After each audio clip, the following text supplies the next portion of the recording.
Yo. Wow. Episode Wow. 92. We gotta start every Wow, episode. We gotta we. start every episode up like that. Wow. Get everyone Yeah, we super do. hyped. Wow. Get everyone super Um, hyped. Good to see you, Austin. We took last week off. We We had did a take movie last week night. off. We had a nice little movie night. Had the popcorn ready. Hmm. Little fifth floor action. Thank you for everybody who came out to that. Hmm. How was your week? Your week off? Yeah, it was nice. Oh, I thought I had my phone on silent mode, but I didn't. My week was good.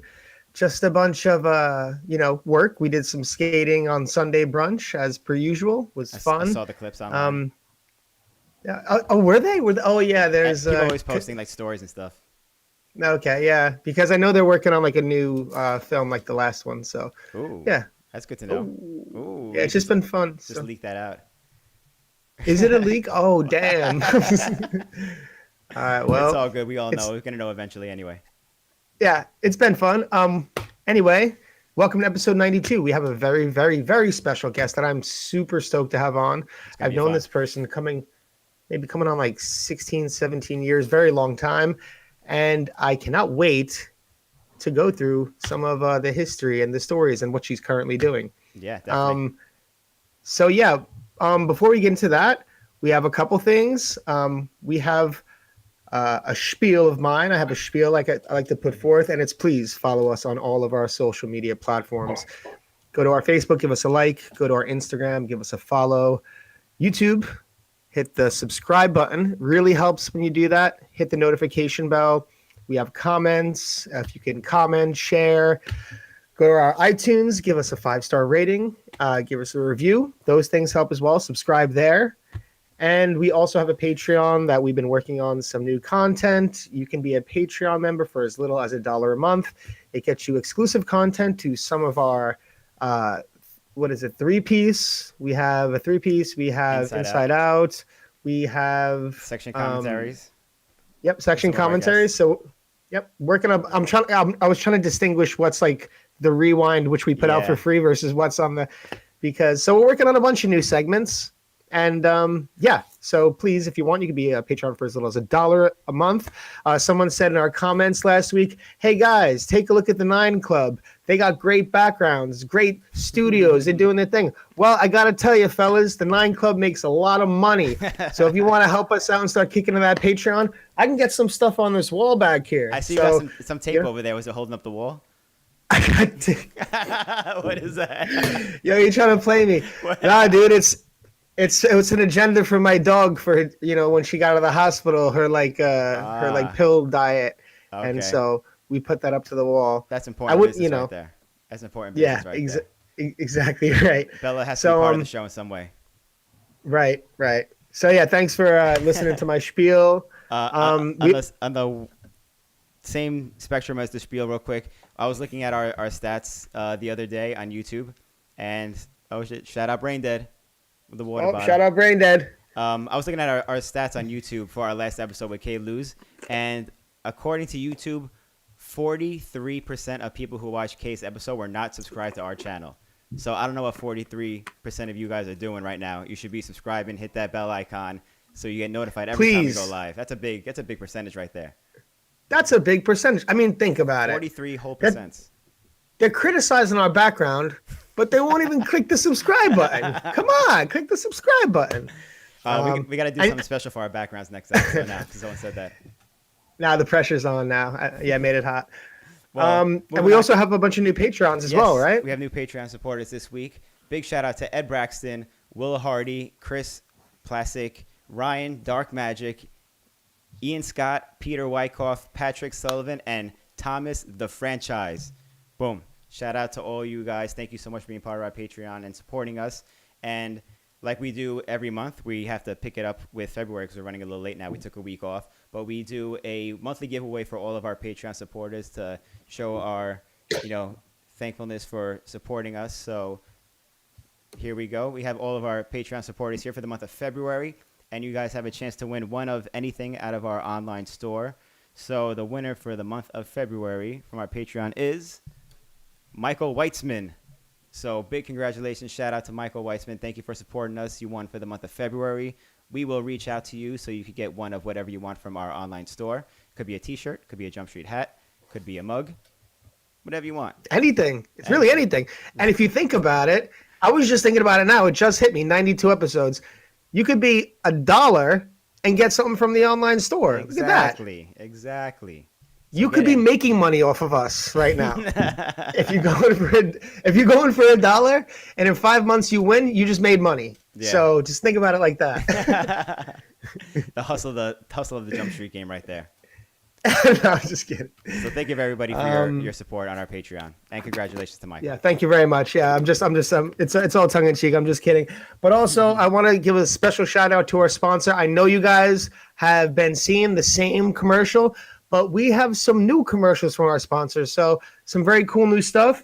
Tony Woodland was just in San Francisco, I think a couple weeks ago, with Cameron Talbot, and they filmed some new stuff for your viewing pleasure. So check out our new ad from our sponsor, Blank by Rollerblade.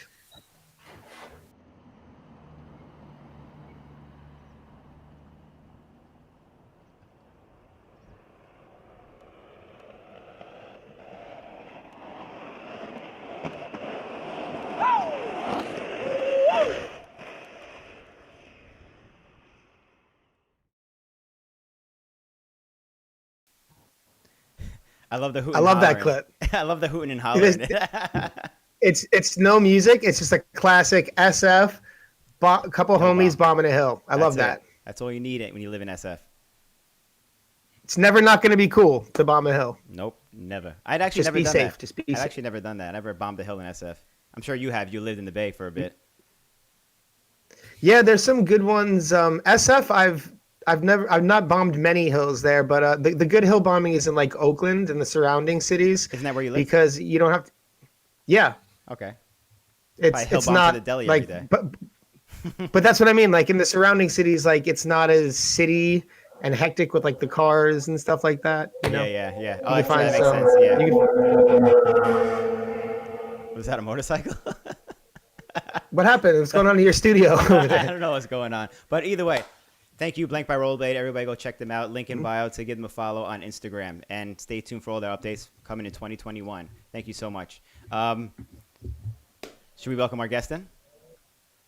I'm stoked. Let's have our guest on. I am very stoked. Please, everybody, welcome the lovely Shannon Rodgers.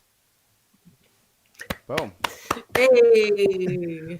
We used to have a soundboard that was like, yeah. We do, but I'm a little sketchy on this thing right now, so I didn't want to fuck it up. Okay. No, it's all good. We're playing it safe right now. We applauded you. Yeah. I'll take it. Shannon, welcome. Yes, I'm juiced, dude. This is fun. Like, thank you. Also, that was a motorcycle outside of my place. Oh, that was your place. Oh, I was like, oh, I'm unmuted. Y'all like unmuted me right when a motorcycle was going like so fast right by the front door. I like how you threw me under the bus with that one, Bill. I guess I threw you under the bus too. We were just blaming each other. Well, because I thought it wasn't me, so I just by default thought it had to be you. Anyway, welcome to the show. And Shannon, if you don't mind me saying so, you look great. It's really good to see you. Oh, thank you. I appreciate it. I put some makeup on for you guys. I don't even put makeup on for my Zoom meetings, so I was like, I got to get nice, dolled up for Austin Billy. We feel special now. I should have put makeup on today also. Maybe next time. Yeah.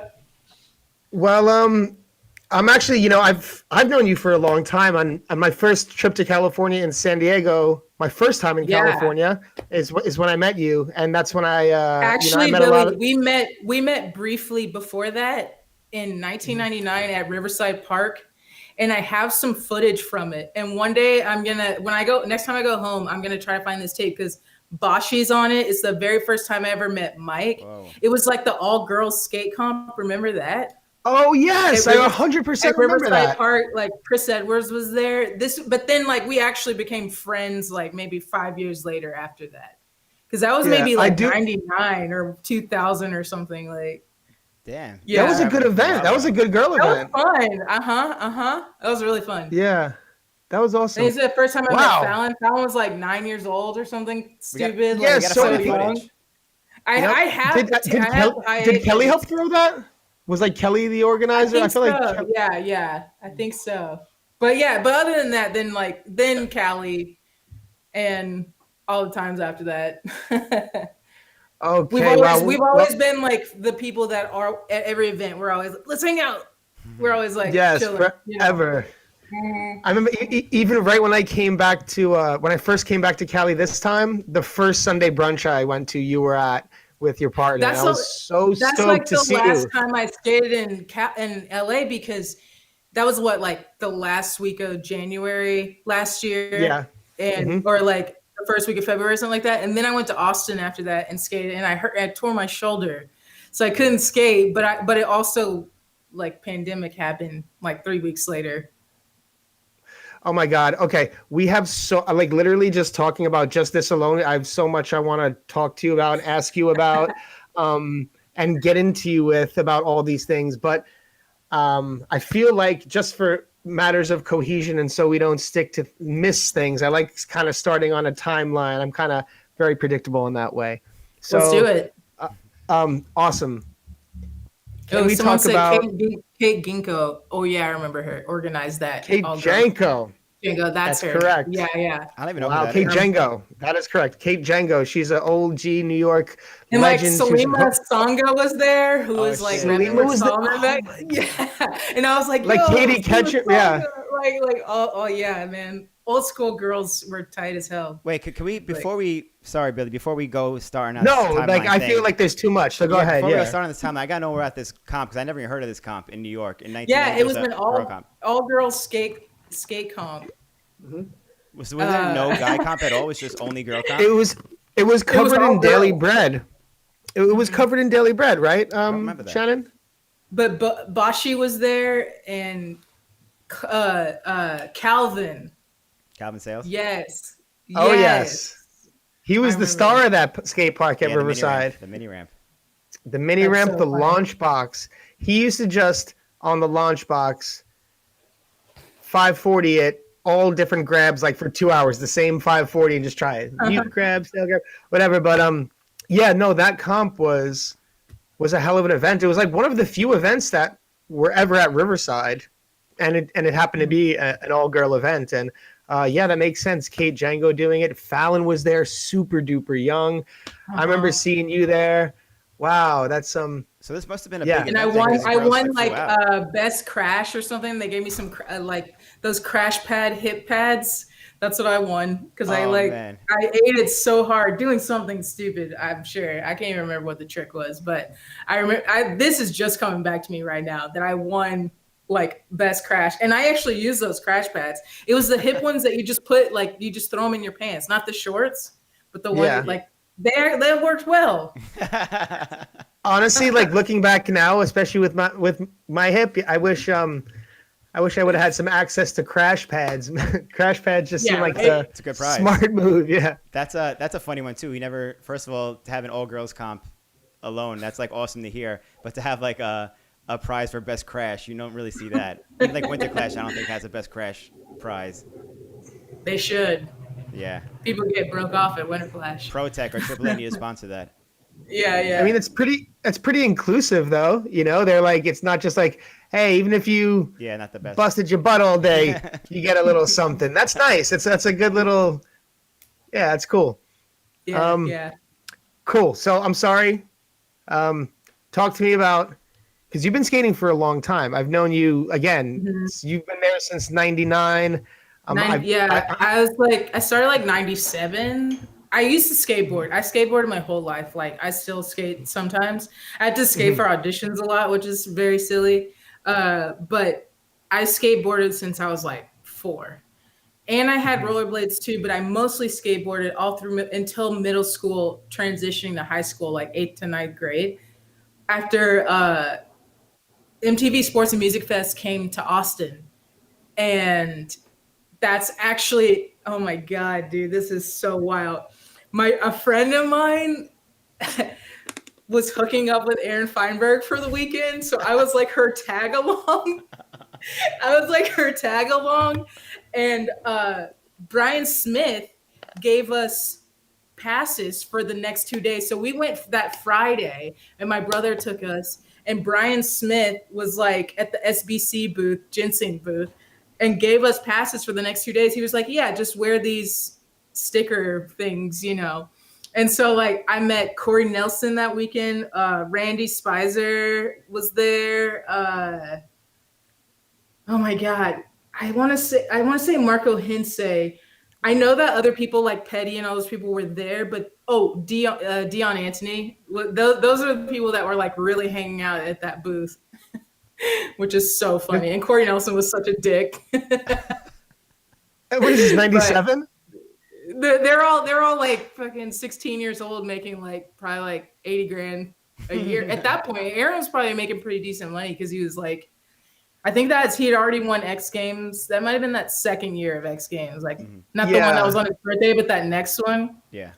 And like Wu-Tang was there, all of Wu-Tang with old ODB. Oh, so like and then that weekend, someone was like, yeah, all the ramps that they have here are going to this skate park in South Austin. And it was Lonnie's mom's park, Lonnie Gallegos. So when I went, I was like, oh, I should just rollerblade while I'm here. Cause I met all the rollerbladers. And then that was literally like how I kind of started rollerblading. You started rollerblading by meeting every single legend, like the top pros at the time. And Wu-Tang and ODB. Oh my God. It was so, and Blink-182 played too. That's the other show that I remember seeing. But like Nick Hexum from 311 ran that company with Brian Smith. You guys know what I'm talking about? Wait, SBC the guy from 311 had a company with Brian Smith? I didn't know that. Yeah. What company was this? It was called Ginseng. SBC was also SBC Ginseng were like the same, kind of like how Razors and I don't know, like companies are like under the same distributor or like yeah. So that's kind of that's crazy.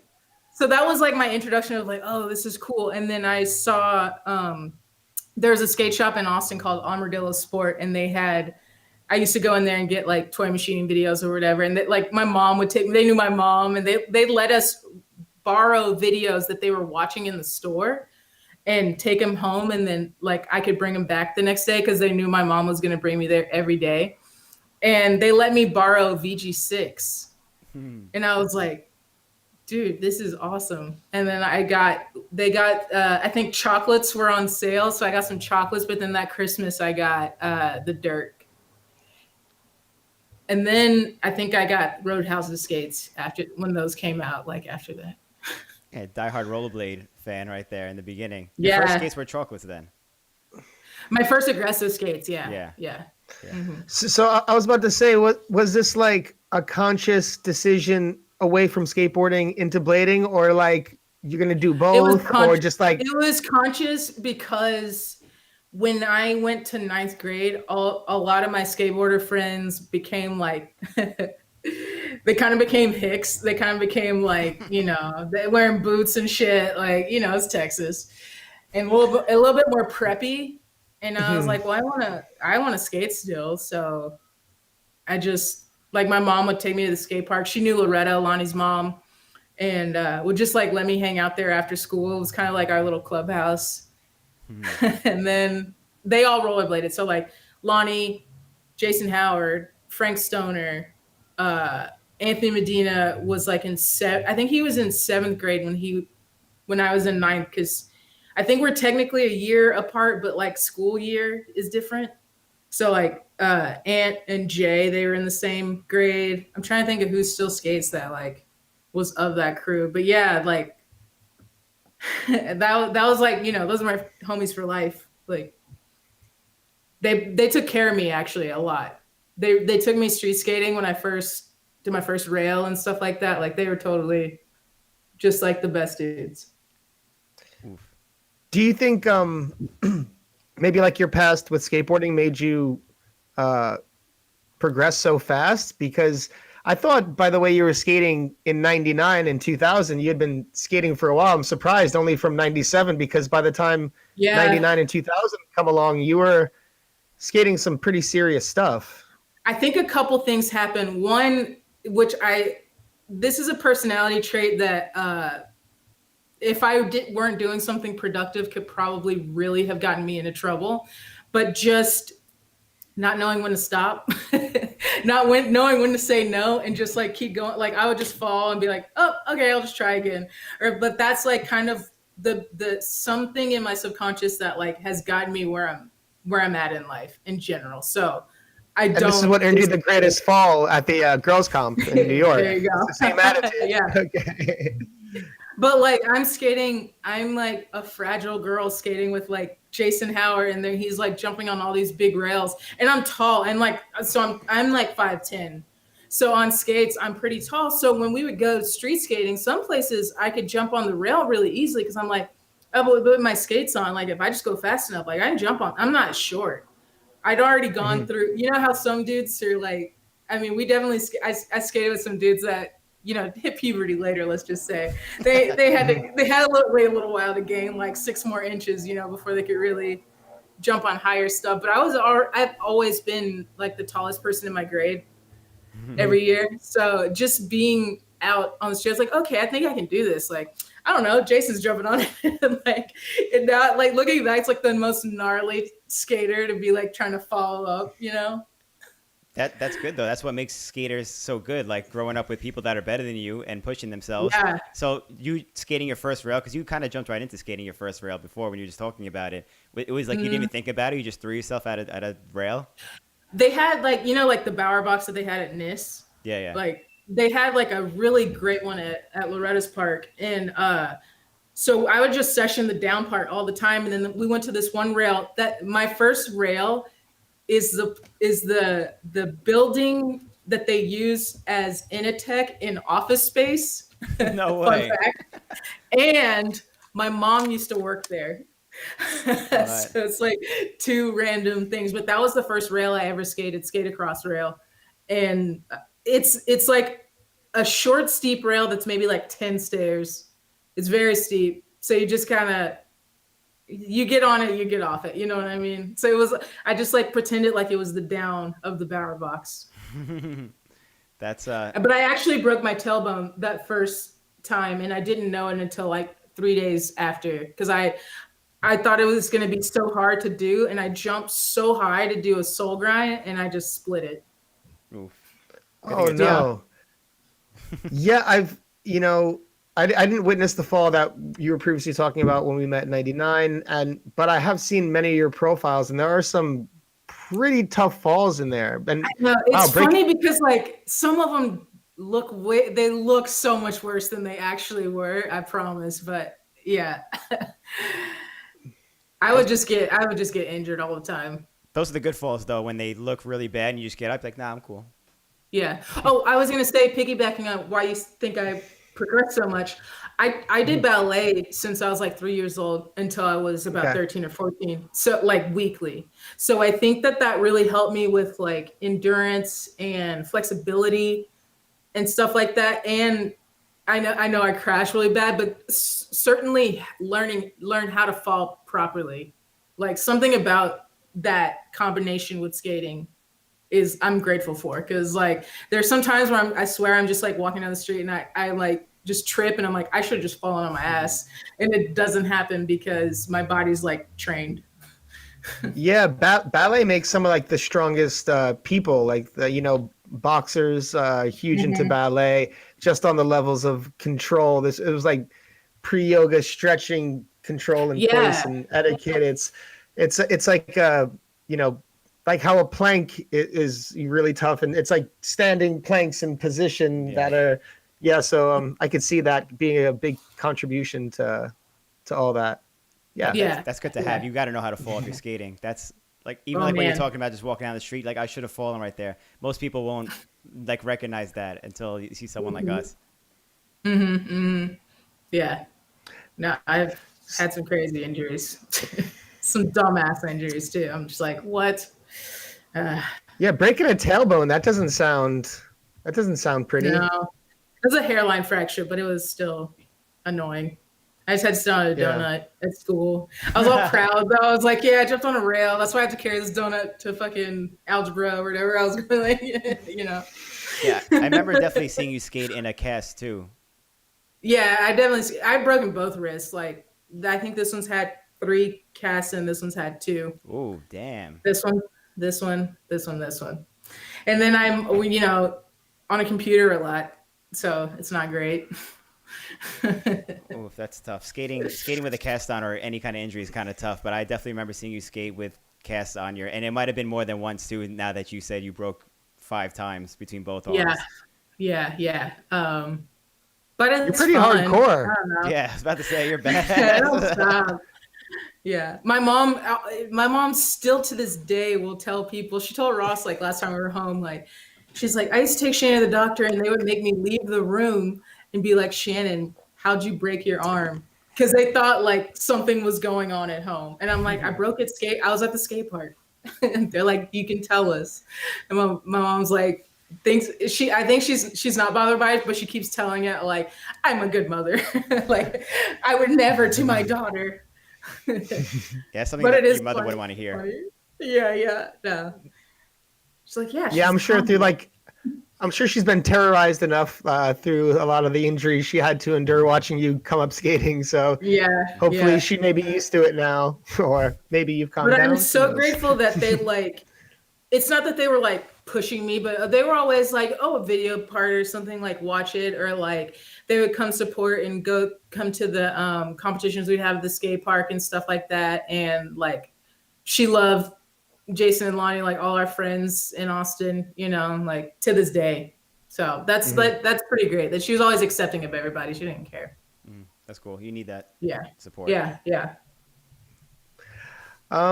So that's crazy. You start skating, you meet all the huge names right in the beginning, and then just a few years later, you put out this part with Life Plus that I thought was really incredible. It was really unique. I mean, Drew, I love all of his work. Like we were talking about, if you haven't seen it recently, go watch My homie. all those Life Pluses. Go watch Under the Influence.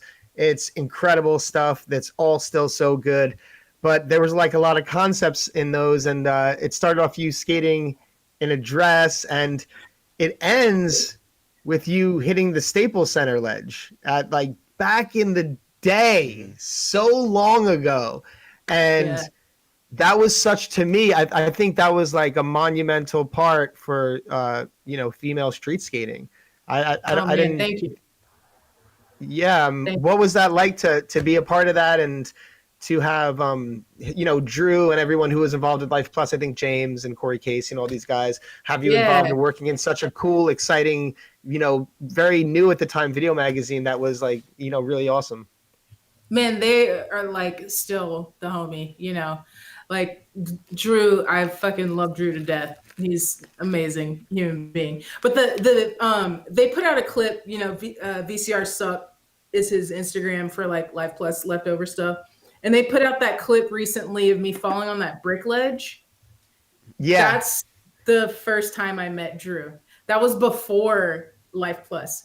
And when I did that, I'll come back to that trick because it still haunts me to this day. But when I did that, I remember being that second time I fell on the ground, and I'm like on the ground because my foot, I think, is broken. And Drew just looks over to me and he goes, I'm gonna come to Texas and film you. We're gonna put out a Life Plus section, and I'm like, okay, and I'm like on the ground, like crawling on the curb. Okay, thank you. I was chilling the first take of that. I tried it. Those two angles are two different attempts. That I was chilling, rolling, and I should have continued to roll. What happened was, I tried to just jump down real quick and hop back up, and I slipped on the brick. Then my foot went between the rail and the brick ledge, and then I just fell. And when I fell, I had on some skates that were a little bit too small. My right foot hit first, and when the rest of my body hit, I didn't even feel it because my foot had taken all of the impact. Isn't that like physically crazy? Like I knew right away, man. and I was like, I fucked something up. Like my ass hit, everything else hit, and it was just like as if I fall like 2 inches on the ground or something like that. I was like, my foot took the entire impact. It was crazy. And I was like, well, I think I broke my foot, but I'm gonna try it again because it's numb. It like went numb right away. And then I locked on that second try because it's not a difficult ledge. I just fucked up so bad. I should have just rolled it. and I locked on. But when I tried to land, you see my foot hit there's like you land and then the curb, and I couldn't hold my body weight. Oh my gosh. Because you had a broken Yeah. foot. It was actually my big toe. What? Oh, big toe. I broke my big toe. Yeah. Yeah. Oh, So you Talk break about your being a big badass. toe, and then I get it though. When you've like you've gotten hurt on something, and your adrenaline's going, you're like, I'm already hurt, might as well do it. But that's a I was like, I'm particularly already, it's right there. Yeah. yeah. You know. but it's weird because it's not like you like hurt your arm, you know. It's like you're hurting Yeah, your toe, and it's a steep down ledge that's like pretty big impact. That's you're pretty hardcore. Like hearing all this stuff, thank you. skating with casts. You're taking fall. You're grinding. Things are broken. You're breaking your tailbone. This is hardcore stuff. It definitely is. I feel it now as an older woman. But I what was I? Oh, stuff like that, like steep rails or steep down ledges especially, were so much easier for me than handicap rails. I to this day don't understand handicap rails. I'm like, how are y'all just chilling on handicap rails? I think it's because I don't like get on top of them enough or something, or I just don't like them.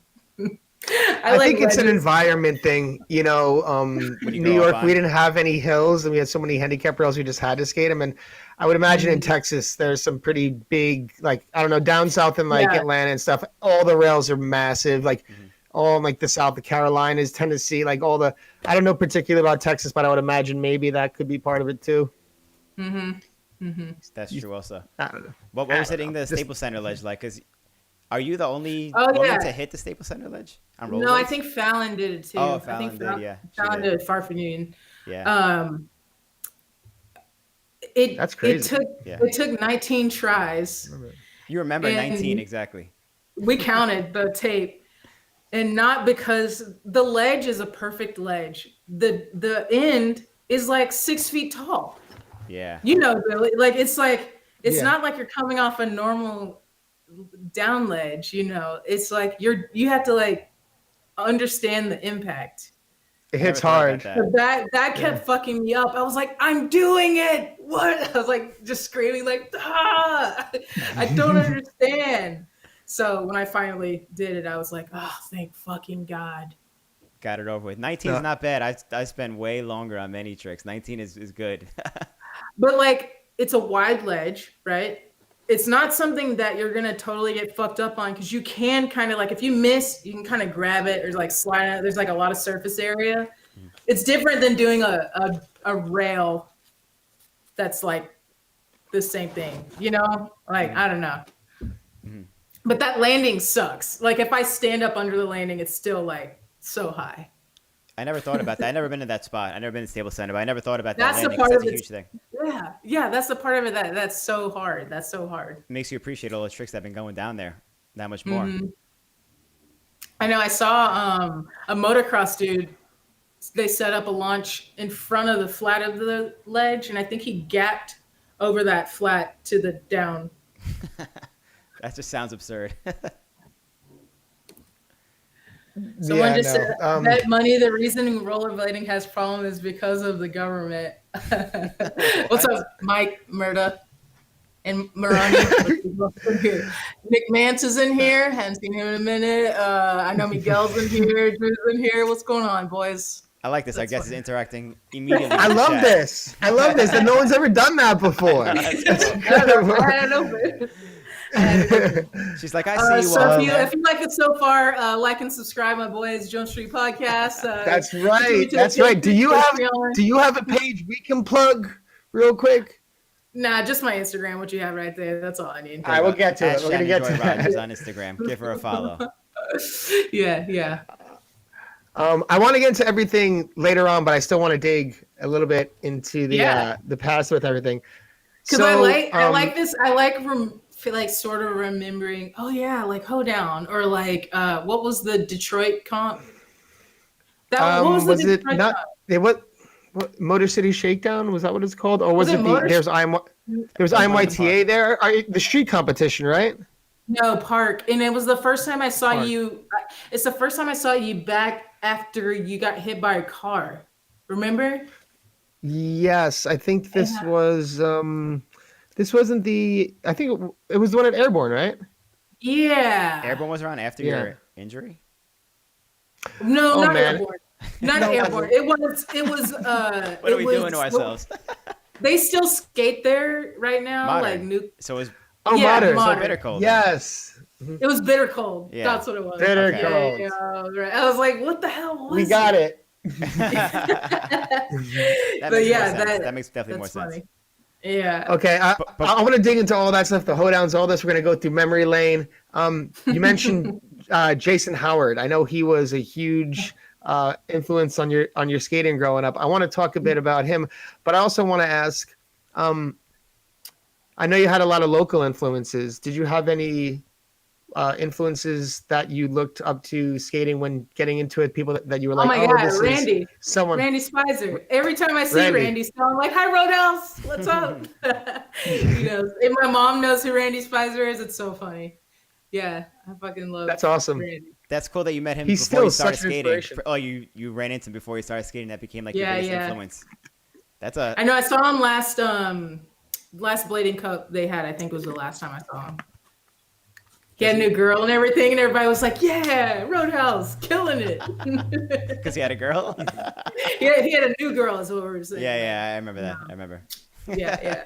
Doesn't he go to the Sunday brunches or no? I think he does, yeah. Or he goes to, they go Yeah. to like Tuesday. They do them Tuesdays yeah. or whatever. Yeah. Yeah. They're like they go to Tustin, which is south of LA, like on your way to Orange County. It's like the border of LA County, Orange County, I think. Mm-hmm. I've never been to that park. That little park looks sick. It's a fun park. We actually went there when Austin was in town. Oh, I think- yeah? Yeah, it was nice. And Randy's he's got that same energy like he did probably when you met him. Yeah. He's still Yeah, bouncing yeah. off the walls. He's Still still a kid. doing Yeah. like the biggest tricks in the skate park. And It's just a it's cool intense. Yeah. Cool. Love So Randy. Randy, that's really cool. dude. Easily. And oh, cool. Yeah, and so Jason too, right? Because I know Jason was around for like Oh, he yeah, was for sure. such a guy in like I mean such an important figure in like Texas the legend, you Texas know? scene. Yeah, Texas He's like legend. such a Texas legend. Yeah. Yeah, That's he's cool. he's still my homie, like to this day, you know. This guy, Sean Michelson, thanks. Says Prof Shannon for pushing the female envelope and raising the bar. Much love. I appreciate you. $10. So Ooh, $10. And like we There say you every go. episode, we Yeah. share super chats with our guests. So half it goes to Shannon right. as well. no. I'm donating it right back. No. You keep No, it. no. Sean Michelson wants that to go to you. No, that's it. Okay. Yeah. Man, my brain is racing all over the place. Hold on. I know, right? Wait, what do we Okay. just say? So Randy. I want to Jason talk about Jason this. Howard, though, Jason yeah. Howard. Yeah. We could talk, but let's jump to this. I want to jump around. So a lot of people go to California for skating endeavors. And I know you had you were all set up in Texas. You had a very serious career. You had you had your family there, close friends. But, and many of us who have come to California, leaving their home, you did the same, but not so much with the skating ambition. You chose a much more exciting and a risky route, I think, going off of Risky yeah. is correct. Exciting. No, but it is funny. Like for people that don't know, I moved to LA to act mostly. I'm also a video editor, so that's like what I would do on the side to help allow for me to audition and stuff like that. I did like comedy stuff at UCB, and then I got to be on like sketch shows, like doing Conan or Kimmel and stuff like that. So it was all pretty fun. You can find my reel somewhere. Yeah, you have a pretty the long internet. list of stuff that you've been on. I mean, you were on Modern Family too, Yeah. I remember. Yeah, that was really fun. That was really fun. We actually shot at an airport. We shot at the Long Beach airport and had to go through TSA and everything, like with the whole cast and stuff. And it was really funny because people are like actually getting on real flights, and they just look over and they're like, "Isn't that the guy from Modern Family?" like taking off But his shoes and stuff, like walking through TSA. can we? Do you mind if we dig into that a bit? Because I remember right when you did that, like, because you had a pretty. What did you do before? You had a pretty serious career. So like, I for 5 years I was an analyst at an energy company, a pricing analyst and a settlement analyst, and I was like, I'm bored, and I wanted to move out of Austin. I lived in Austin my whole life, and so I quit my job and I moved to LA. And shout out Chris Mitchell because he flips houses here. And he let me and my brother, my brother's older than me, but my mom, like, go stay with your sister. Like, he stayed with me for like 3 weeks when I first moved here. But Chris Mitchell let us stay at a property that he was flipping for like a month and a half. And that helped me out so much to not have to come here and find some random space to stay in. And then that's huge. That's incredible. And then I moved to Los Feliz where I lived for 10 years. And then we just moved into this place like a year ago, right before pandemic. But Chris let me stay in that house. And then I was taking acting classes and classes at UCB. And I would go down to Long Beach and hang out with like Kevin Gillen and JC and Cruz and everybody and Bonnie.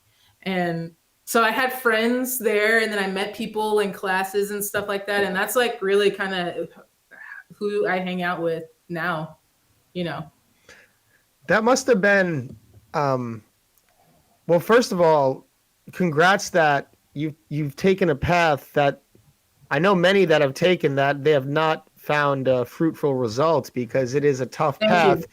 It is tough. It is tough. Like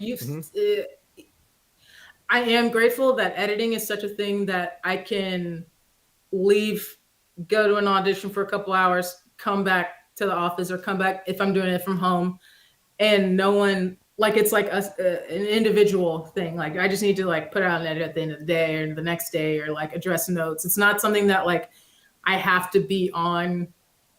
It's flexible, I guess is what I'm trying to say. It's flexible, which is great because you need that. But it is so stressful. Like I worked at BuzzFeed on and off for maybe like 3 or 4 years, and they were really awesome with like, I worked there full time, but they let me go on auditions and stuff. But it's like, all right, BuzzFeed's in like Hollywood area, like near Highland.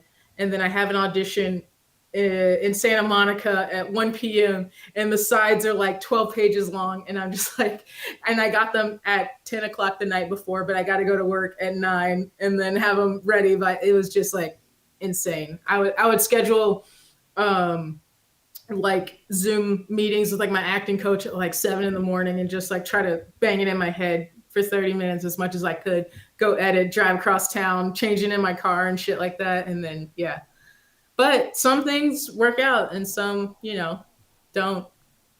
It's way better than, I'm so grateful that I could do that. And like editing was my other thing, because so many people have it where it's like, waiting tables is their other thing, or having to do something where they really, really hate their job is their other thing. And at least I didn't have that in my brain while I'm also going to a really stressful, you're going to a job interview. You're going to get told no, like you're rejected like 90% of the time, So at least, even if you kill it and you're the best, it's like so subjective. It's insane, but That's a good mindset to keep, though, when you're taking this path. Just like you're going to get turned down a lot of the time, because believe it or not, I actually went on one audition one time in my life, thanks to Drew. It was actually a rollerblading commercial, and he put me on it, and they basically had me skating circles around a rug inside a room.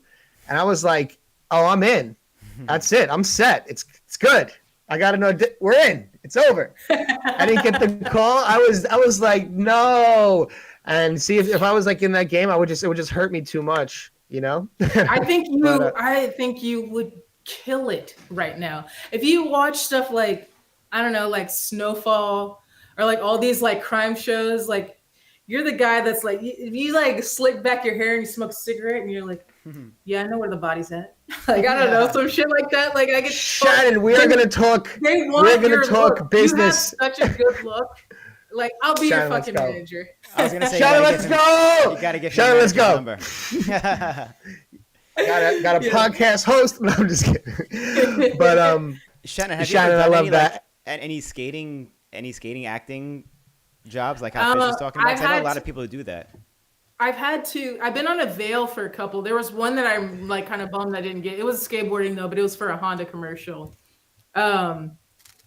Because roller skates are so popular right now, I had to buy some roller skates, and because people don't know the difference between rollerblading and roller skate. I'm like, they'll see like my reel and it has like clips of me rollerblading, and then they're like, oh yeah, she roller skates, or oh yeah, she skateboards. Like they don't know the difference. It could be like, oh yeah, she BMXs. Like no, I actually, these are rollerblades. Like what the hell, like, you know, like no one knows the difference. They don't take the time to even research it either. So I've been on a lot of auditions for it, but I don't think I skated in anything. I'm pretty sure I haven't. Yeah, I feel like you're kind of one of the few blader actors that hasn't done that. I feel like so many people, especially that came on a show, did like doubles in movies or stunt doubles or something like that. That's why I'm surprised. Well, I'm not great at transition, and I went to that James Cameron audition for what was it, Alita? Yeah, Alita. Yeah, Alita. Right? I went to that audition with all of them. Like, but I can't cruise a skate park like Coco can. You know what I mean? Like, or Damien. I'm not trying to be Damien out here. Right. No. Right. like. Nah, you're like us. You're a street skater. You're a street rat like us. Basically. They need someone hit a 20 stair down ledge. They call you. Yeah, there you go. I remember one time when I was younger, like I almost went to Paris though, like with Angie Walton for like it was like a gum commercial. It wasn't Cinnaburst, but it was somebody like that. And they were like, they just need you to skate up to a rail and do a trick or something. And like my mom was ready. Like we all were gonna go to Paris, and then it just fell through last minute. I was still in high school, so that was like a long time ago. Yeah, I feel like Angie Walton.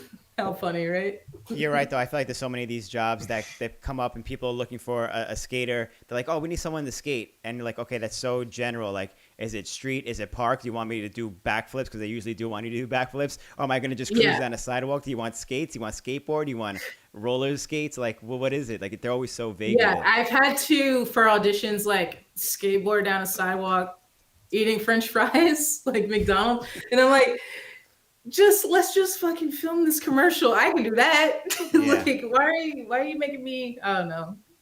Like, come on, man. I can eat French fries and skateboard down the sidewalk. You've done some pretty cool. Because I remember when you said you were getting in the beginning of everything, and you were saying not happy with your job and pursuing this, and now you've ended up doing all these really cool things, and you're still going at it. And if I'm not mistaken, I would try to do our research on the show, but do you work at the Ellen show? I do. Yeah. I'm a writer on her show right now. Wow. And despite what the fucking New York Times says, we have an awesome time at work. Okay. I don't know why they're bashing her this week. They don't have any news. Is it this week? I thought that was a few months back. That was, but they just put out an article like yesterday about like her ratings dropped or something like that. But then they're like, they also inside the article have a chart of where she's at. She's number 3, dude. It's like it's Ellen. It's like you can't read that stuff. You can't. It's like garbage. So dumb, dude.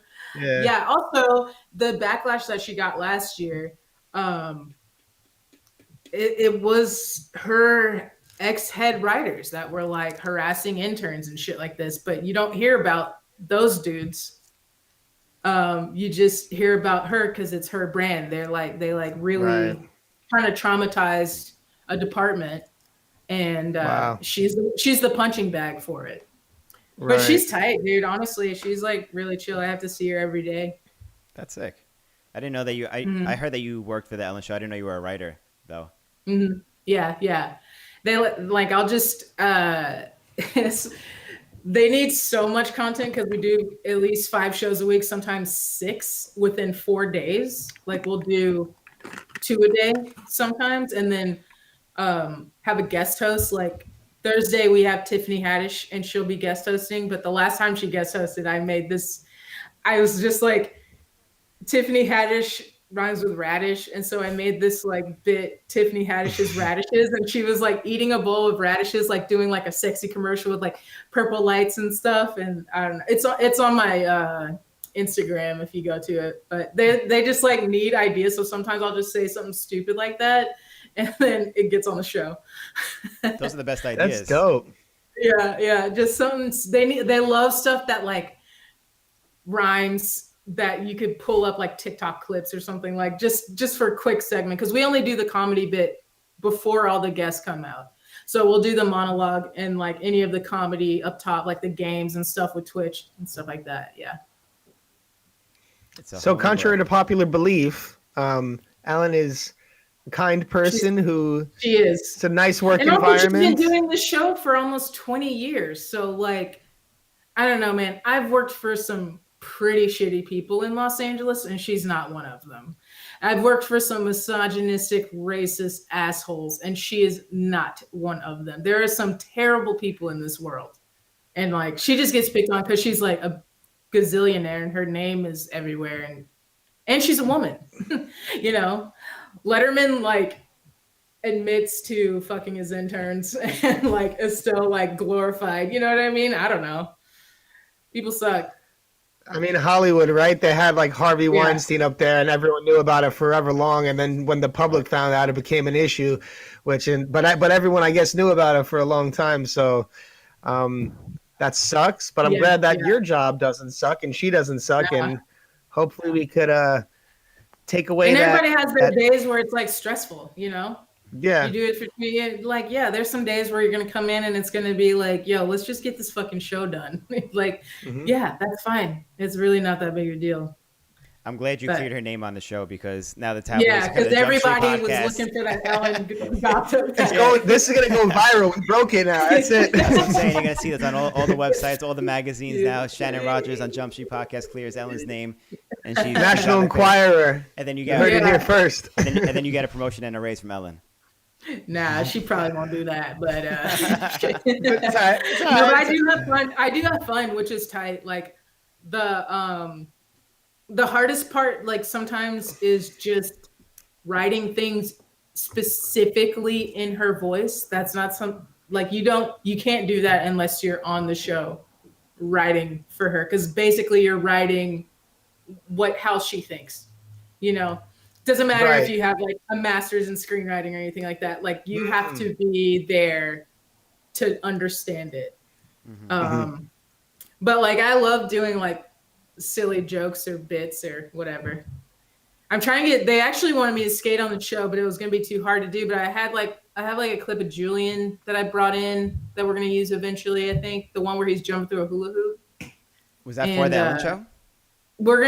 Sometimes they just like show a clip like while Twitch catches his breath, and it's just like cool clips or funny clips or something like that. And so like I brought it into our pitch meeting, so it's like on the board. So hopefully we use it. Oh, that'd be sick to see cool. Julian on the Ellen show. I think Julian might be in the chat. He was in before. I don't know if he still is now. I know.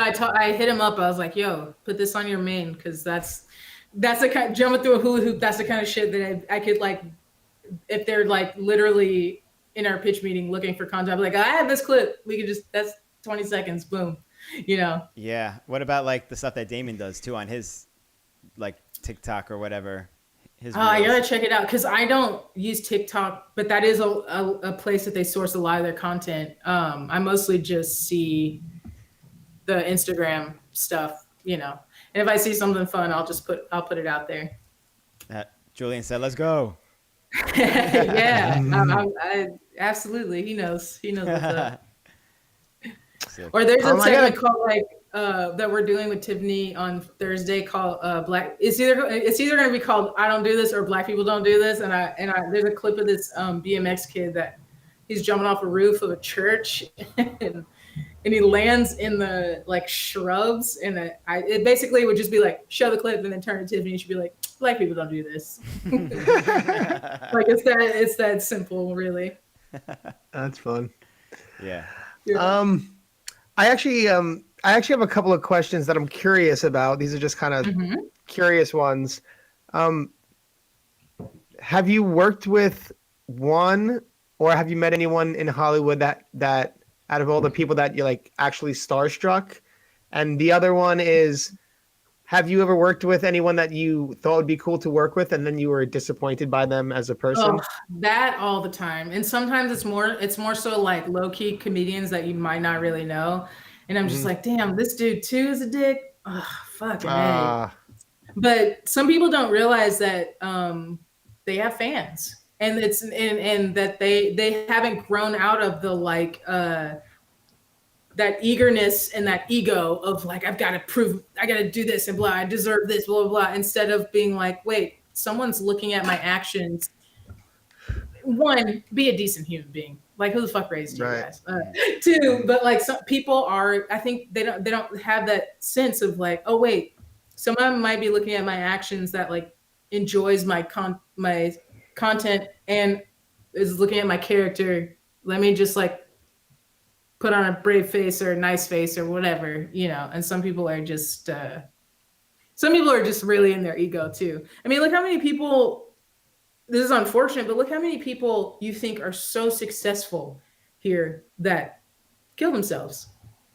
You know, there's so many people that, or like they go on these like spirals, or they, we were talking about how like people go on like, you know, Kabbalah's super big, or like they try to find some other like spiritual endeavor. Like, yeah, this is my thing now, you know, because they Chappelle talks about that. Yeah, they lose themselves and their sense of like normalcy. And it happens because not having, you know, solid family around you, not having like solid friends to check you, or like to just like have someone that's like genuinely has your back, and not someone that's just going to be a yes man.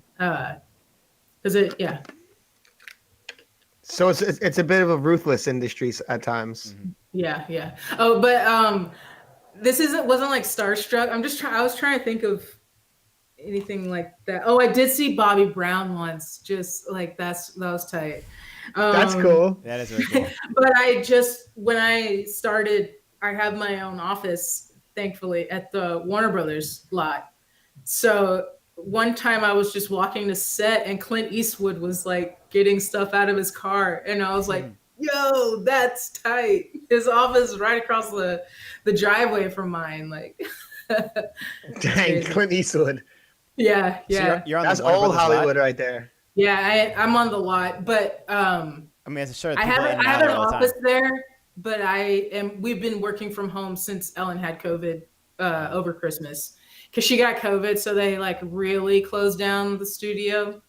The writers were going in, like if you had a segment on, you would go in and then just like, you know, wear PPE and stuff. But yeah, very interesting job. I didn't know you were on the lot like that. Like the lot there is huge. Yeah, it's pretty fun. You can just walk around and get food and like, you know, run into everybody. Yeah, just chilling. But it's cool to see, and I'm just hearing now that you got hurt last year, but it's cool to see, like, even throughout that time when I was in LA earlier, you were still coming out, hanging out with all the homies, like making time to skate, even though you're blowing up and getting huge and doing all this cool stuff. But I love hanging out with everybody. Like, Cruz is one of my favorite people in the world. Like, I love just like going out to Sunday brunch or hanging out with peeps wherever rollerbladers are hanging out. It's good to have a separate thing where I can like come back and it's like, like family. You know? Yeah, totally. Just talking, doing nothing. I can see that, especially being in, you know, if the game could be like that sometimes that you're involved in, that could be high stress and high pressure. Definitely need the access to the blade community, because it's or just fake, you know. And rollerbladers are real. Exactly. You know. You come on these sessions. Like skating is so like you can't be the way you can be an actor here. Like you can't be like that in skating. You either can do it or you can't. You know. To an extent that does work in acting too. I think longevity wise, like you're either like really good or you're not. I think some people can be an overnight sensation and then they just kind of fizzle out, or like these YouTube stars that like after 3 years their whole life is done. But like it's like with skating, you either like hold shit down or you don't. You know, you can't fake it. You can't fake it. Yeah. Even when I can skate, though, I want to still show up to like skate barbecues, you know, because I feel like I'm even when I can't, even when I can't physically skate, I still need that skate energy, you know. Yeah. Mm-hmm. Hell yeah, it's so much fun. I feel like I would still take skate trips too, even just like travel with friends skating. And even though I can't probably skate the way I wanted to, or you know, every spot that you go to, just to be there, like I feel like that's part of our lives now, you know. You're right. It's like an energy. We need that in our lives. Keeps us sane. Yeah, a lot of us would be a lot crazier these days if we didn't have skating and these meetups and these weekly sessions and barbecues and stuff. For sure. Absolutely. Big I feel like health. our generation and like the generation after us, we were like chasing that high of traveling, hanging out with friends, going to contests, traveling, hanging out with friends, going to contests, like having that community. Like we're still chasing that. So that's why things still pop up to this day, I feel like. Yeah, it's For sure. Everybody just wants. It's kind of like just an escape, I think, from reality in our adult lives now. You know, it's everyone has work and all these stresses, and we get away from that by skating on the weekends and meeting up with friends. And I know a lot of people specifically who don't necessarily skate like we're talking about. They put the skates on. They don't even got to skate. They're just hanging out with everybody, you know, drinking beers, eating food, just having a good time. Like that Sunday brunch, I was like, okay, I'm gonna macchio this ledge, and that's about it. And then we sat there and chatted for like an hour, you know. I've definitely been in sessions too where I've said specifically to the people, like I straight up came just to get food with everybody afterwards, you know, not even because I wanted to skate. Food after a session is like so fun. Yeah, Totally. That's the hangout. But isn't it cool to see though that, and I think Mike saw part of this too, that even after there's some time that you may be separated from your street skating or that aspect, it's kind of some years back, that people can still be inspired who are skating now by that stuff. Like we had a contest where people recreated their favorite female skater trick or a bladie trick, and the person who won, Amber Smiles, shout out Amber Smiles, recreated one of your tricks from a while ago, and I think she did a really good job of that. So like seeing that kind of stuff. Fun. Yeah. That's amazing. And I think it also came at a time when cameras were like, I know that was for Drew, but I think like Mick Weldon or somebody, or like someone in Dallas filmed that, because that's in Dallas, that Zero Porn at Bank of America. And it might have been BMO. I can't remember who filmed that. But it was like the start of you being able to film yourself. And I look at stuff like Instagram now and I'm like, God, if I was 16 with Instagram, there's so much of my skating that is not on film that is insane. So like to me, I was like, yeah, I'm just skating because me and Jason Howard are sessioning this steep ass 22 stair rail for no reason on a Saturday morning. I think my mentality would totally be like, for the grammar, it didn't happen. You know what I mean? Like it's crazy that we were just doing gnarly shit for no reason other than just to skate. Yeah. I don't know if that's like good or like do I want it to have been documented. I think it's okay that it happened the way it did, but I am very much like, oh man, my whole gram would be skating. So much stuff, right? So much that just doesn't exist. You know? You spoke about that recently, Billy, too. I don't know if that was in person or on the show, but you pretty much said the same thing too, how much of our stuff would be documented if we had Instagram or whatever like 20 years ago. And I always think about that too, like what if like Rawlinson had an Instagram, you know, back in the day, or Aaron Feinberg or Roadhouse had an Instagram back in the day, like what the content would be on there. You know, it's funny to think about that stuff. All these lost tricks, but you know, it's a double-edged sword. You know, it is, because it's like these kids can't get into a fist fight without getting. If they get into a fist fight, it's viral. You know what I mean? Like 50 people like, oh yeah, like trying to fucking film it. Like, But then you I had have some times like Billy, yeah. you have like so many sections over the decades, you know? Mhm. And if you're saying that, man, there's so many tricks that are lost, like that's an insane amount of skating, you know? Right. Like, but that also means that we just went out and like organically, purely skated. Like you Yeah. just cruising around New York skating. And not Totally. like, let's go to the Brooklyn banks so I can set my tripod up and do this one clip and then we Yeah. can just bounce. You know, it's like, no, you were sessioning something for an hour and a half and then some amazing trick came out and you're like, tight, let's go get pizza. You know, like it was just, and that was it. No, it was all for I think street cred back in the Yeah. day. It was all street cred, word of mouth, get your name out there. It was cooler when the rumors were spreading, and you're like, "Yo, I heard Billy did this at this spot." Like, oh, you're never gonna know. It's a legend now. Yeah. It's a legend. The legend continues. Randomly speaking about New York, have you guys seen the Hulu movie Kid 90 about Punky Brewster? No. It's like a documentary about Punky Brewster. So she used to carry around like a camera when she was younger, like after Punky Brewster, and she's like her teen years or whatever. She dated Casper from Kids, and Harold Hunter lived with her for a while. So she's got this rare Harold Hunter footage that is like insane. Whoa. Just FYI, if you haven't seen it, it's pretty dope. It's called Kid 90 on Kid 90. on Hulu. Yeah, that's on Hulu. I'm making a note of it right now. But it's like Harold in like 1993, you know. Whoa, that's crazy stuff like to see. a baby. That's crazy. Yeah. Well, that's awesome. She like moved away from LA because like Punky Brewster was huge, you know, and then LA is LA and everybody's like, she was like dating like the dude from House of Pain. Like it's actually pretty funny to see. Her friend group is wild, dude.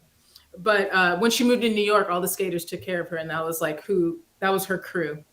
Like she dated that dude Casper and like hung out with Harold Hunter and all those people.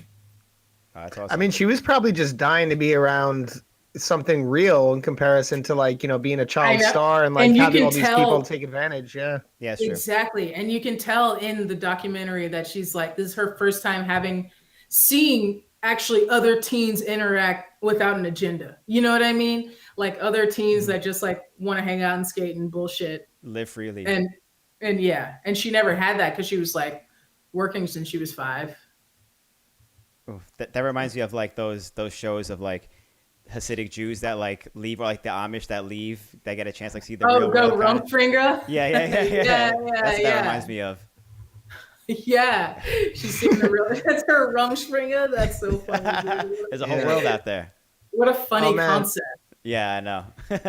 You know, that footage of Harold back in the day, I bet is gold because, as you know, we knew Harold really well, and through Ron Hunter and Dustin lived with him, and so we knew a lot of those guys, and their life was not too far from what was shown in the movie Kids. It was pretty close to that. I mean, I wouldn't say with, take away the AIDS and then all this other stuff, but like that lifestyle was them. So yeah, I could imagine that with Punky like Brewster. 6 sweaty dudes in one room sleeping on the floor. Yeah. Sweaty, no air conditioner New York, like cheap, like gutter New York before gentrification, when it was like really dangerous and fun. Yeah. Dangerous and fun. Yeah. So I want to get into a couple more things. Before I do so, I would like to once again shout out our sponsor, Blank by Rollerblade. Thank you, Blank by Rollerblade. And please, if you're watching us live, hit the like button. And if you're listening to this, hit the subscribe button. We're going to open it up for questions. And 43% of you guys aren't subscribed. As we said at the top of the show. I wonder how it reaches people. Is it because it's a live event that is just live, and maybe that YouTube promotes it that way? I think it was just the general stats from whatever was air date to date. But if they don't subscribe to you, then how are they seeing it? Is it because they maybe follow one of you or both of you on Instagram? Maybe, yeah, they probably find like a link on Facebook or Instagram and click on it. It's easy Yeah, to yeah. We might be watch something. breaking an algorithm. We might be breaking into the algorithm and the Might blade be breaking the algorithm. dude. Yeah. We You might be broke breaking into the algorithm. I don't know. It's That'd be easy- nice. I It's don't know. easy to just see a link online and click it and just that's it. Not take any further True. action. So I mean, I do it all the time Speak- too.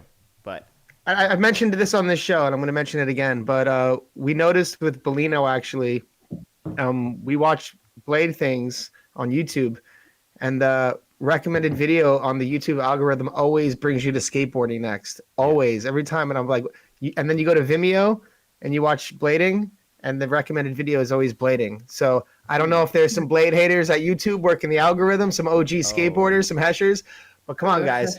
I see that You too. gotta show love. Times are changing. We're changing, guys. That's Come funny. on. On Instagram, I feel like it shows me a lot of rollerblading, like on my explore play page and stuff like that. So that's good. Maybe because Okay, hashtags are that's used good. more on Instagram than YouTube. That's true. People are hashtagging like rollerblading or USD skates or something like that.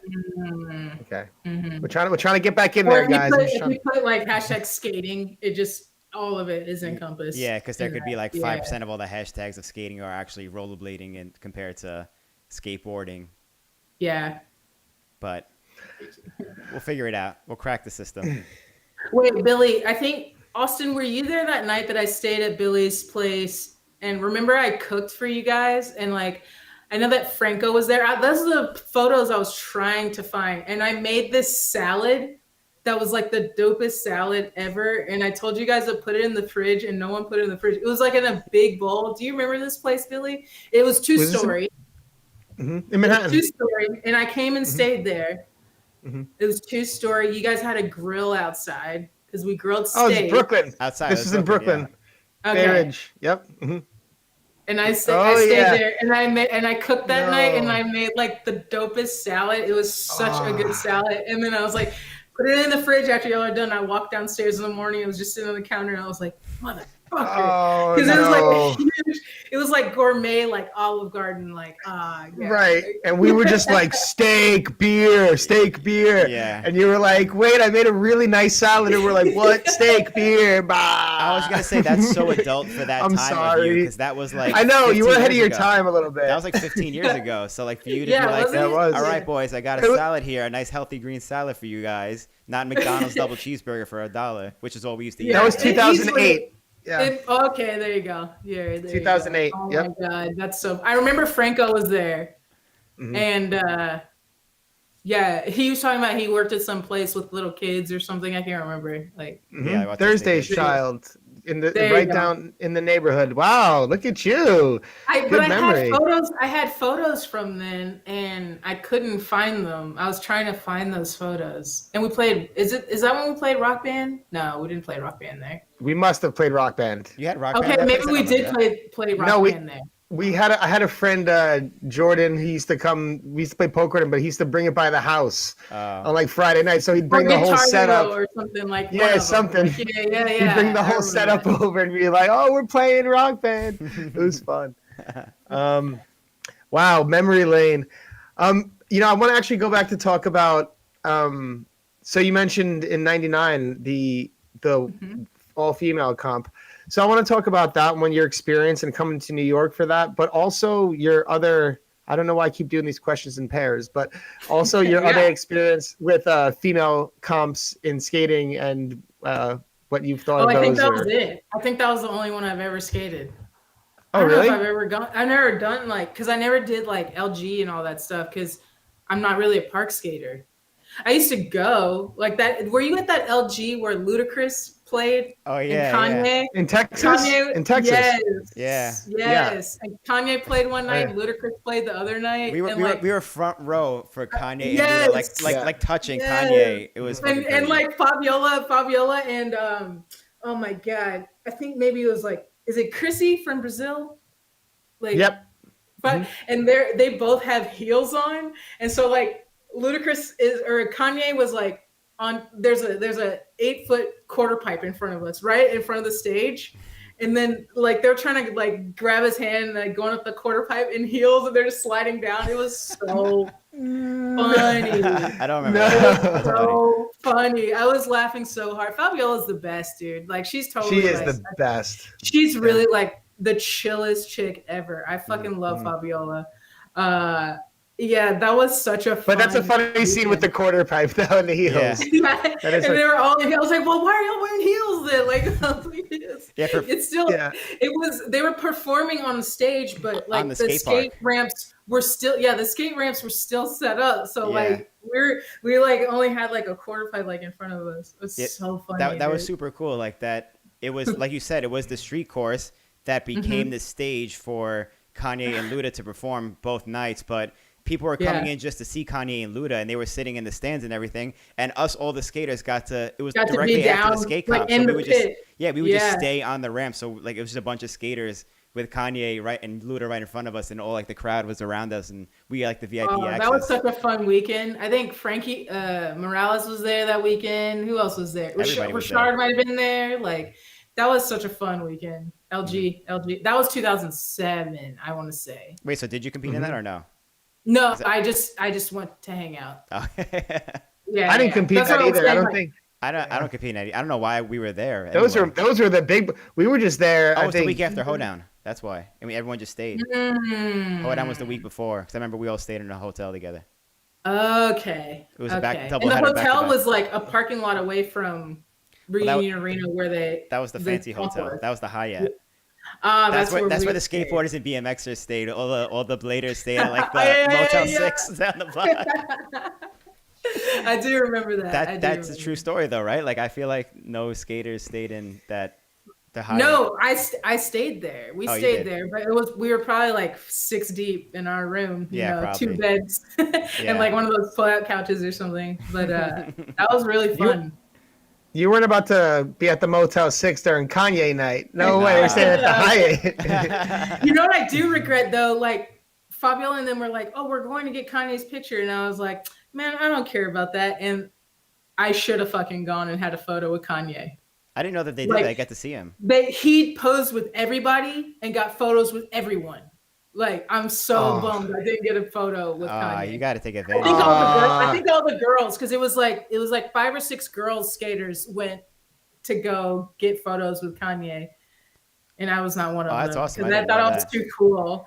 I hate when being too cool goes wrong. Yeah, right. Because back that on would it be now. epic to have a photo with Kanye right now. Of Like, course. Yeah. I remember just a quick side story. Remember Jason Reyna was filming. He had like his GL, like the fish on, and like you said, we were all like front row right there. And he was filming like selfie style with like him, Aragon, and stuff. And one of Kanye's security guards tapped him on the shoulder, took the camera, and was like, "Come get it after the show" or something like that. And he was like, "Damn, yo, they stole like my camera, whatever." So he went to see the security guard, and he's like, "All right, follow me." And he takes him like backstage, whatever, and he knocks on a door.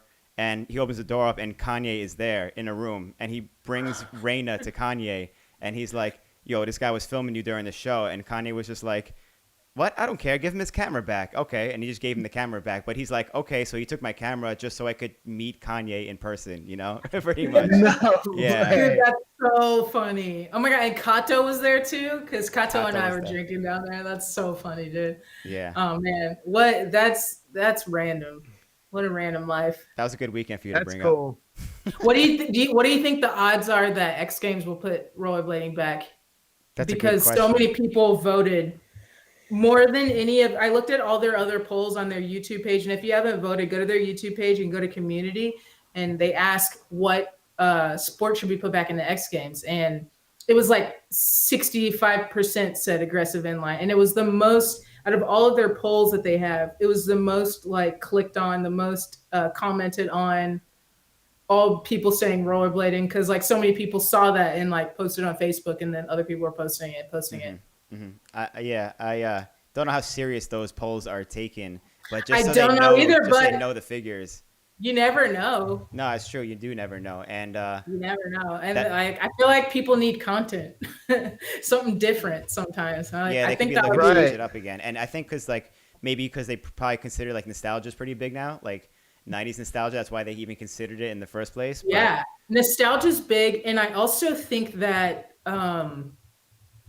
with all of the like apologizing that has been going on with like this is like extreme versions, but like Me Too, Black Lives Matter, people like feeling like, oh shit, have we been prejudiced to people and like dismissing people for so long? I have seen I even saw on this, like, I think the mushroom blading guys put on a post from Slap that was like, have we been treating rollerblade, or have we been like discriminating, being prejudiced to rollerbladers? Like, it's like, yeah, motherfucker, but do we care? No. But do I think that X Games should maybe like step the fuck up and be like, you know what, this sport's back in because people are crazy. Look at all the French dudes that are still flipping. Look at CJ. Well, I want to see CJ on the Next Games course right now. Like, that dude's still holding it down, man. Yeah. I mean, Joe Atkinson, come on. Yeah, exactly. Yeah, like you go, you look any at any of the comps that happen right now. It's like the Asatokos too. People are crazy. Yeah, all those friends. Yeah. Diaby too. Diaby would be killing it in the X Games. And I mean, I don't know. Maybe it could just be like a one-time thing. They try it out and see what happens again. See, but that's another thing, because that like I'm gonna. It's like you got this. You know, I'm gonna do a really stupid analogy, but I'm gonna do it. It's like, all right, you got like this, you know, really hot girlfriend, and you're like, hey guys, check out my hot girlfriend, everyone. And she's like, oh, I'm done with you. And then, you know, you're all like, oh, I'm heartbroken. She left me.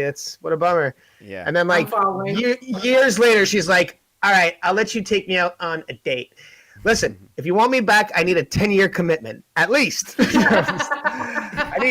You can't just try us out, all right? Yeah. Either we're in or we're out. So I that's all I'm saying. If they wanted to do just a nostalgia event, I think that people would be down. Yeah, that's fine. Just use us, actually. I'm kidding. I actually fuck it. Yeah, feel free, use me.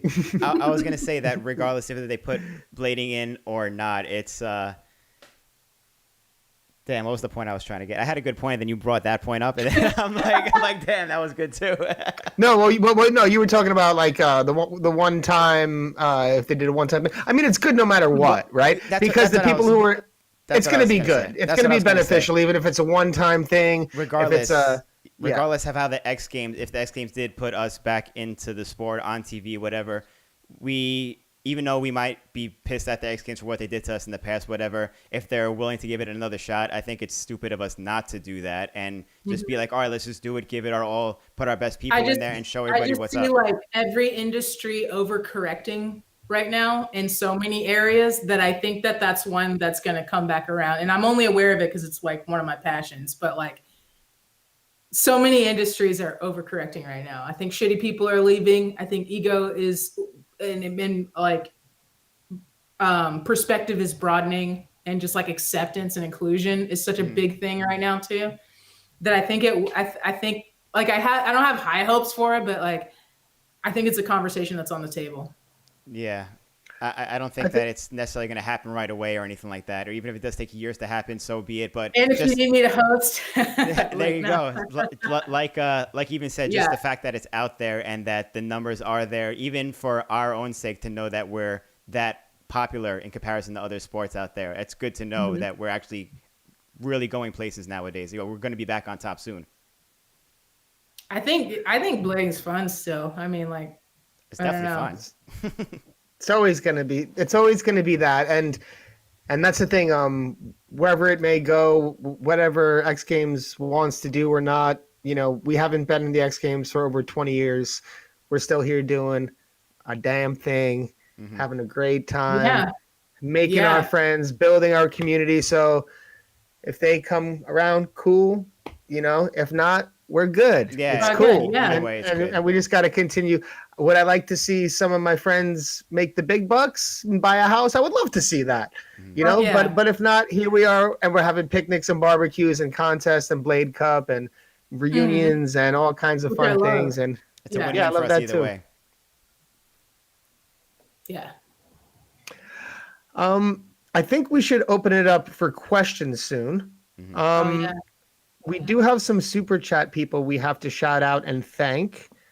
Before we get into those people, one more time, shout out to our sponsor, Blank by Rollerblade. They put out a very cool new ad at the beginning of this episode with Tony Woodland and Cameron Card. So check that out. Cameron Talbot. And Cameron Talbot. Sorry, Cameron Talbot. I messed him up last time too. So yeah, sorry about that. Sorry, Cam.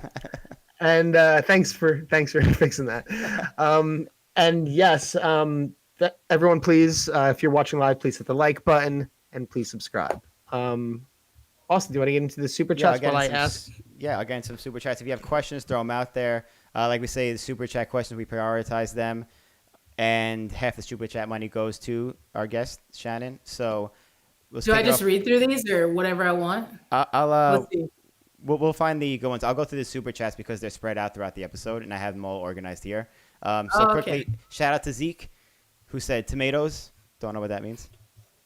But Jank Medea said, I'll catch the replay. I guess he had to go, but thanks for tuning in, Jank. Jank Media, not Medea. Oh, I thought that was a name.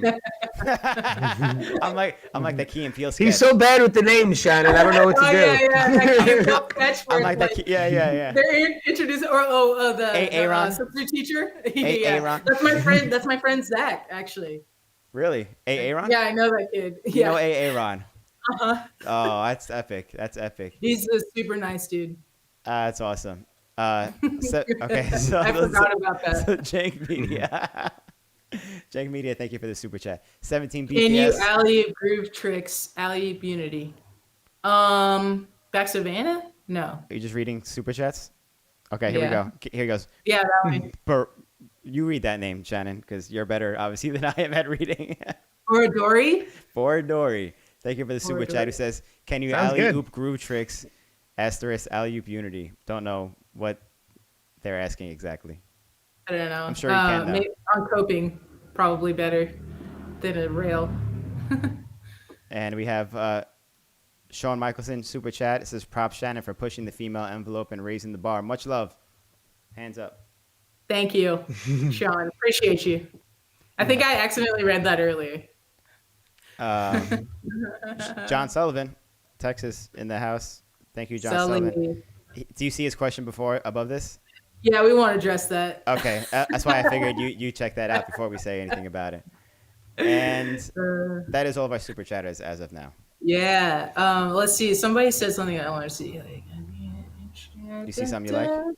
Let's see. Well, Jeremy Dunbar said, are there any edits besides Live Plus and unused footage on our IG? Your website has videos on it as well, right? Yeah, my YouTube does. They're just older edits. I made one of like some old Valo clips. Oh no, me and Lonnie went out to Carl's Jr. Park like 2 years ago, maybe now, because the pandemic was a year and I keep forgetting that like last year even happened.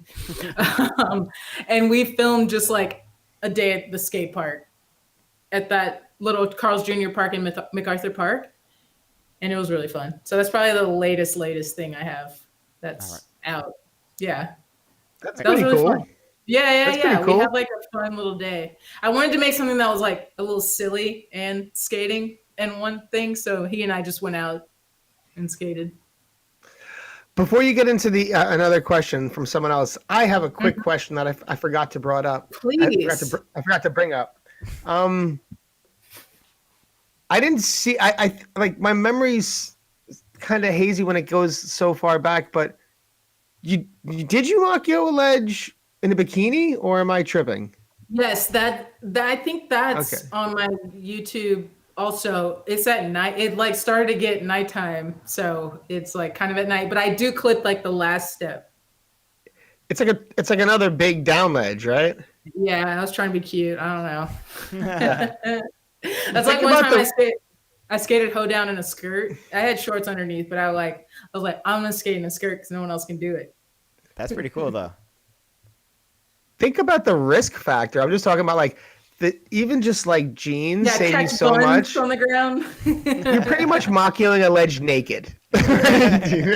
In terms of like protecting your body. There's no like, protection there. There's no protection. Yeah, that's true. In terms of like obviously your clothes, but I'm talking about like your legs, I mean, like, your elbows, like your back, everything is just like, at risk for a scrape. Erin skates in like the short. She skates in like boxer shorts. Like I don't know how she does that. Erin Gates. She like skates with like no clothes on, basically. She like goddamn girl, you're gonna like I barely hit my hip in like jeans, and I'm just like, oh, like you could just split your shit open like real quick. Yeah. It's scary. I don't skate in shorts anyway for that reason too. Yeah, no.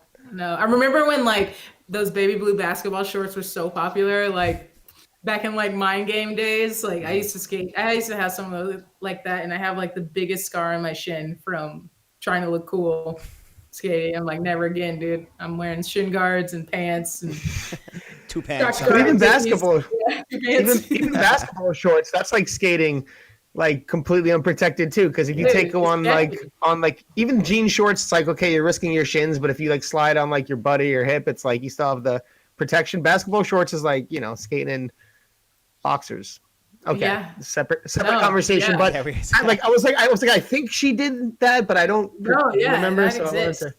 yeah, that's Someone crazy. says, remember the video you did about being a roller? Oh, that's the thing I'm talking about with Lonnie. How it'd be Patrina. Well, in uh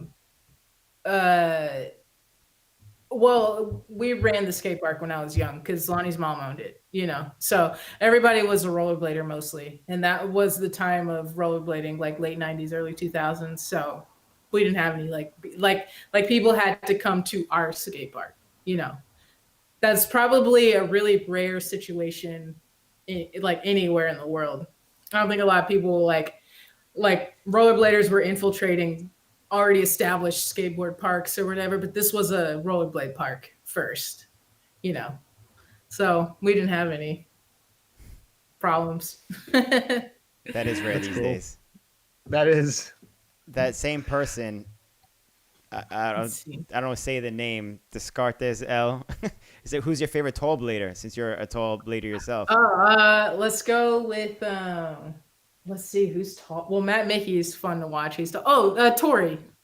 Oh, Tori. Dude, Tori Trester. I remember reading an article with him like a long time ago where he was like saying the same thing that I was saying earlier, like being tall and starting street skating, the world is not as short. Like you can jump on higher things. Like he was talking about how he could just jump on higher things because he's just tall.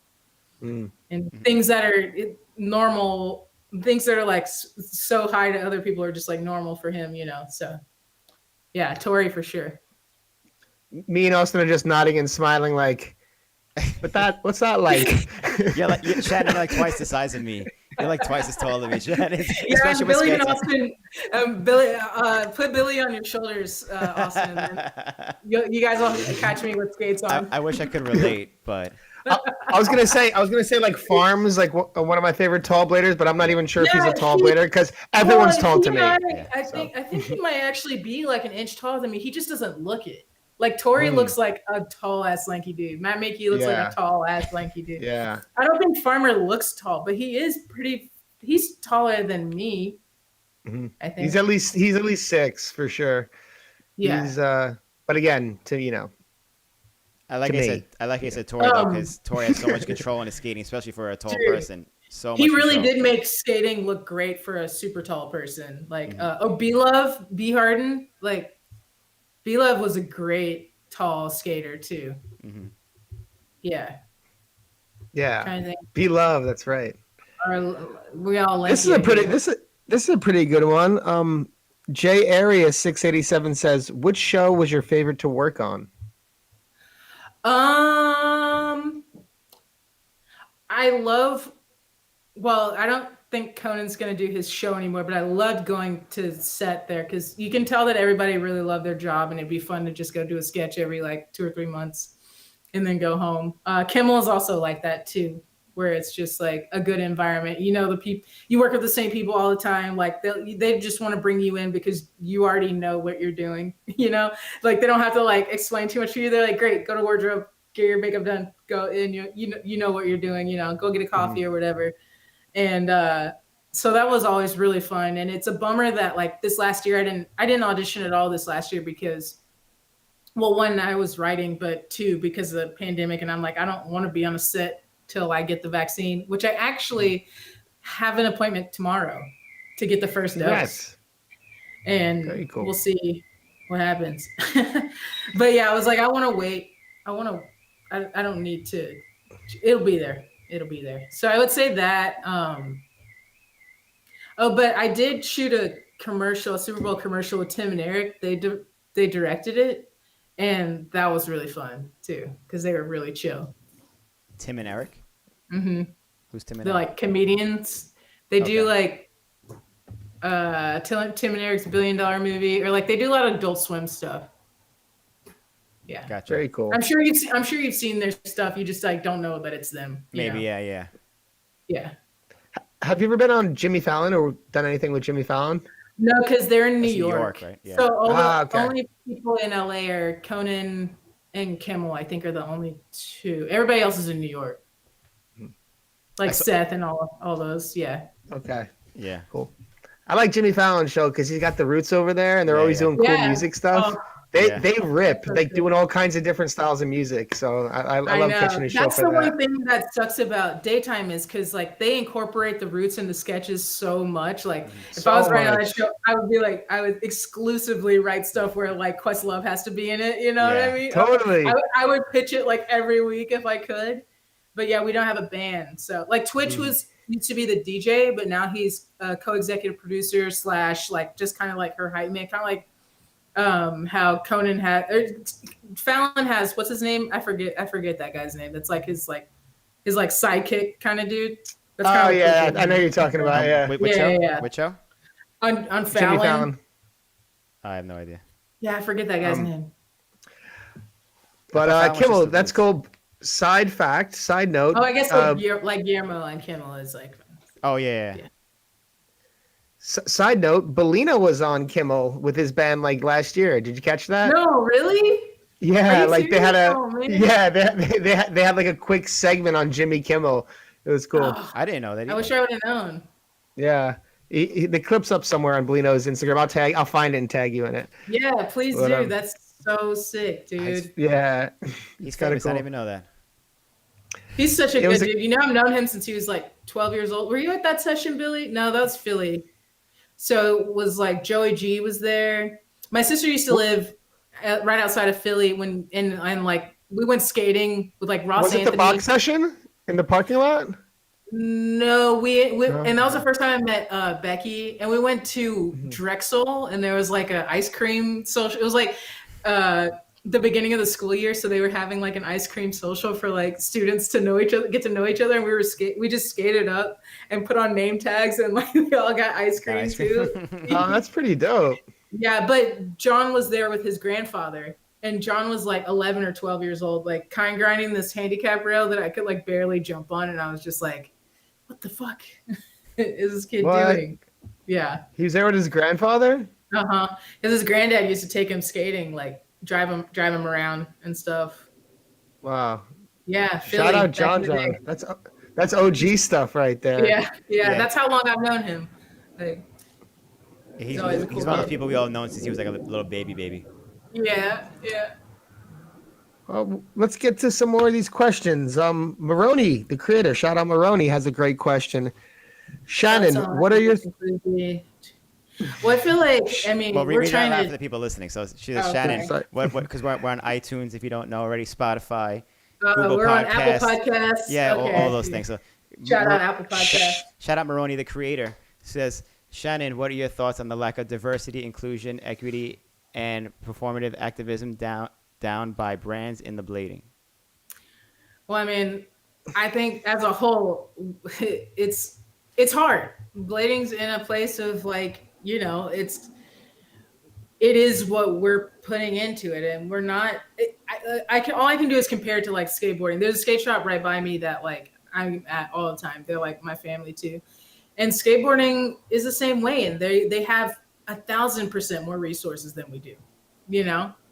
So it's not really like rollerblading is doing this. It's kind of like an extension of how kind of life is right now. And like how I was saying of overcorrection and people are including things and like even X Games, like even writing our name in that poll and shit like that. Like there is a shift, I feel like. So you think moves are being made? things are heading in the right direction? I think But- so. Needs work. It needs work, but it's also like how do you do that? All these girls that are roller skating, that one clip of like girl, there was a clip of like all these girls at Vans, the skate park in Orange County, at the on the mini ramp, and it was like literally 50 girls just pumping the bottom of the mini ramp in roller skates. And I was like, why don't these girls have rollerblades on? Why don't these girls like actually learning how to drop in and stuff? Like how it's like marketing, but I don't know the answer. I don't know how it happens, because I feel like it happened for me in a different way than it happens for a lot of girls in general.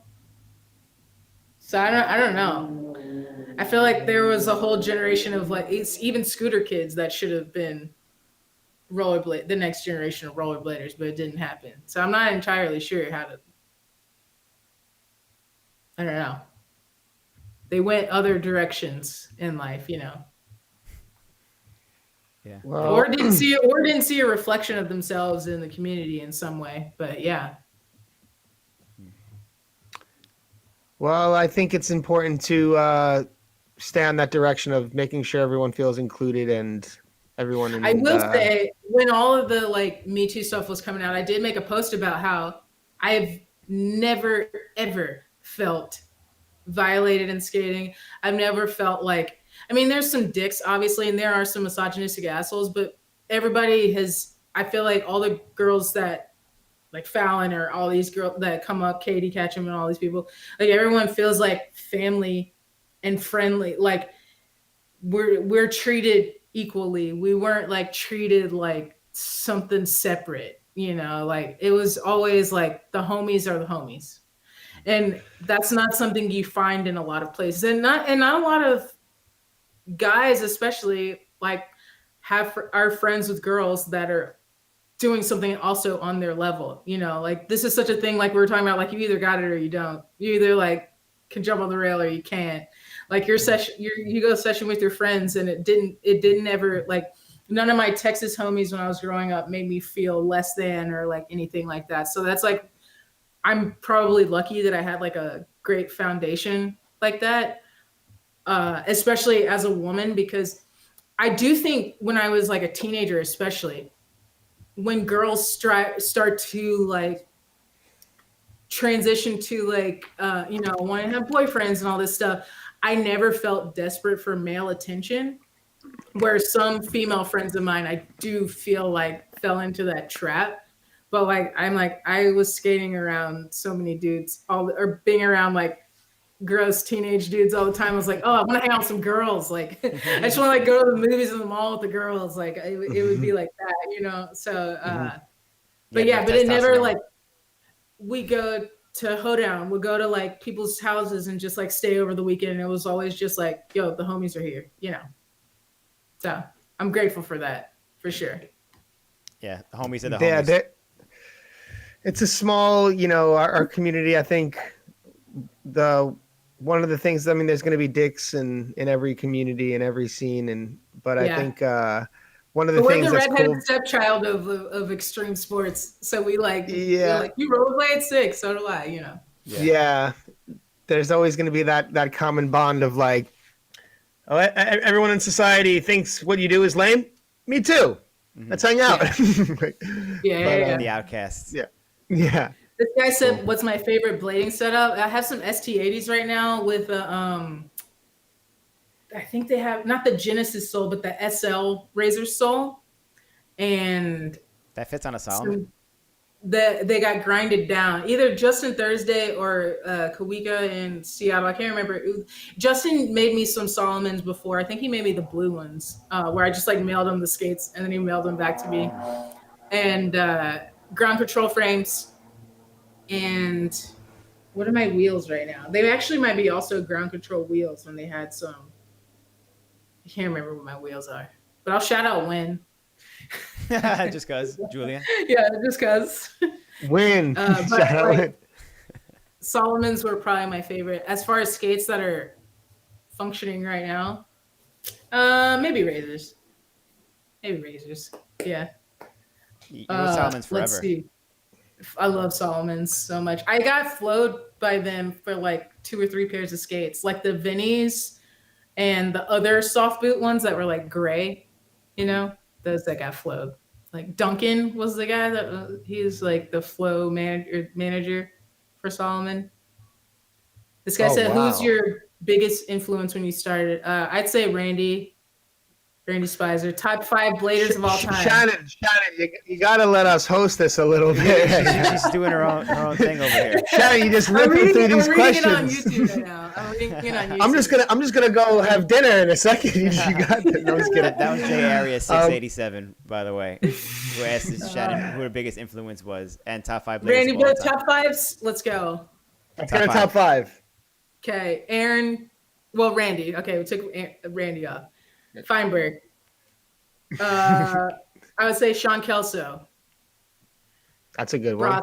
Broskow. Ooh, who's my last? There's only one biggest spot influence? left. If I have one spot left, who's my guy? Ooh, maybe like. Okay, I'm gonna. Oh, now my brain won't go anywhere else. I would say Shane Scour. Whoa. As far as like the Texas rep, you know, Scour was especially in like Steadfast. Was that the Senate video? Steadfast, yeah. Mm-hmm. But I love that like Randy Louis section from what was that video? Night of the String. And didn't Brian Smith make that? Brian Bowen Smith? Yeah, that Randy Louis section is clean, dude. Can I add on to that question? Can I hear your top 3 female skaters of all Ooh, time? let's go. Martina Svobodova, Fabi. Okay, we'll do 5 and- until you're ready to go.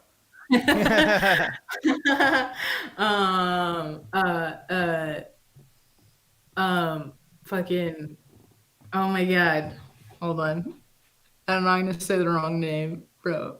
Y'all can't put me on blast like this. This is what it's about.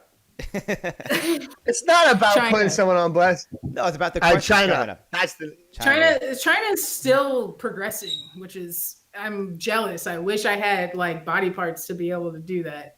She's incredible. Yeah, she's so ripping. China is so good. Who's the other Russian girl? Was it Olga? Is she still skating right now? Wasn't she like maybe like 4 or 5 years ago? She was like skating for USD. I thought it was Olga, but I might be wrong on the name. She was so sick. Drawing a blank right now too. So she was so sick. I feel like there's girls that come up on my Explorer page that I'm like, whoa, who's this girl? And like no one, like they're not followed by any of my friends, so like no one really know. You know what I mean? I'm like, I see that all the time. Like what the hell? How incredible are these just, like, female random skaters that just always pop up on my feed. There's some like I feel like there's a Brazilian resurgence right now. Like there's a lot of girls coming out of Brazil that are like killing it, dude. Mm-hmm. It's like all South America. I see Colombia, Peru, you know, all over the place. There's huge scenes down there of women skaters. I think it's because fortunately for them, like what does Alexa say? That was my Apple Watch. What the hell's going on? Get out of here. I don't know what happened. I don't know how this thing works. Sorry, carry on. Ray, don't call me out, Ray. I just named some females right now, bro. Like, come on. I'm influenced by Randy mostly. What the hell? Like all right. Okay, so I think we could take should we do one more? We could take one more question if we have it. Let me see. Well,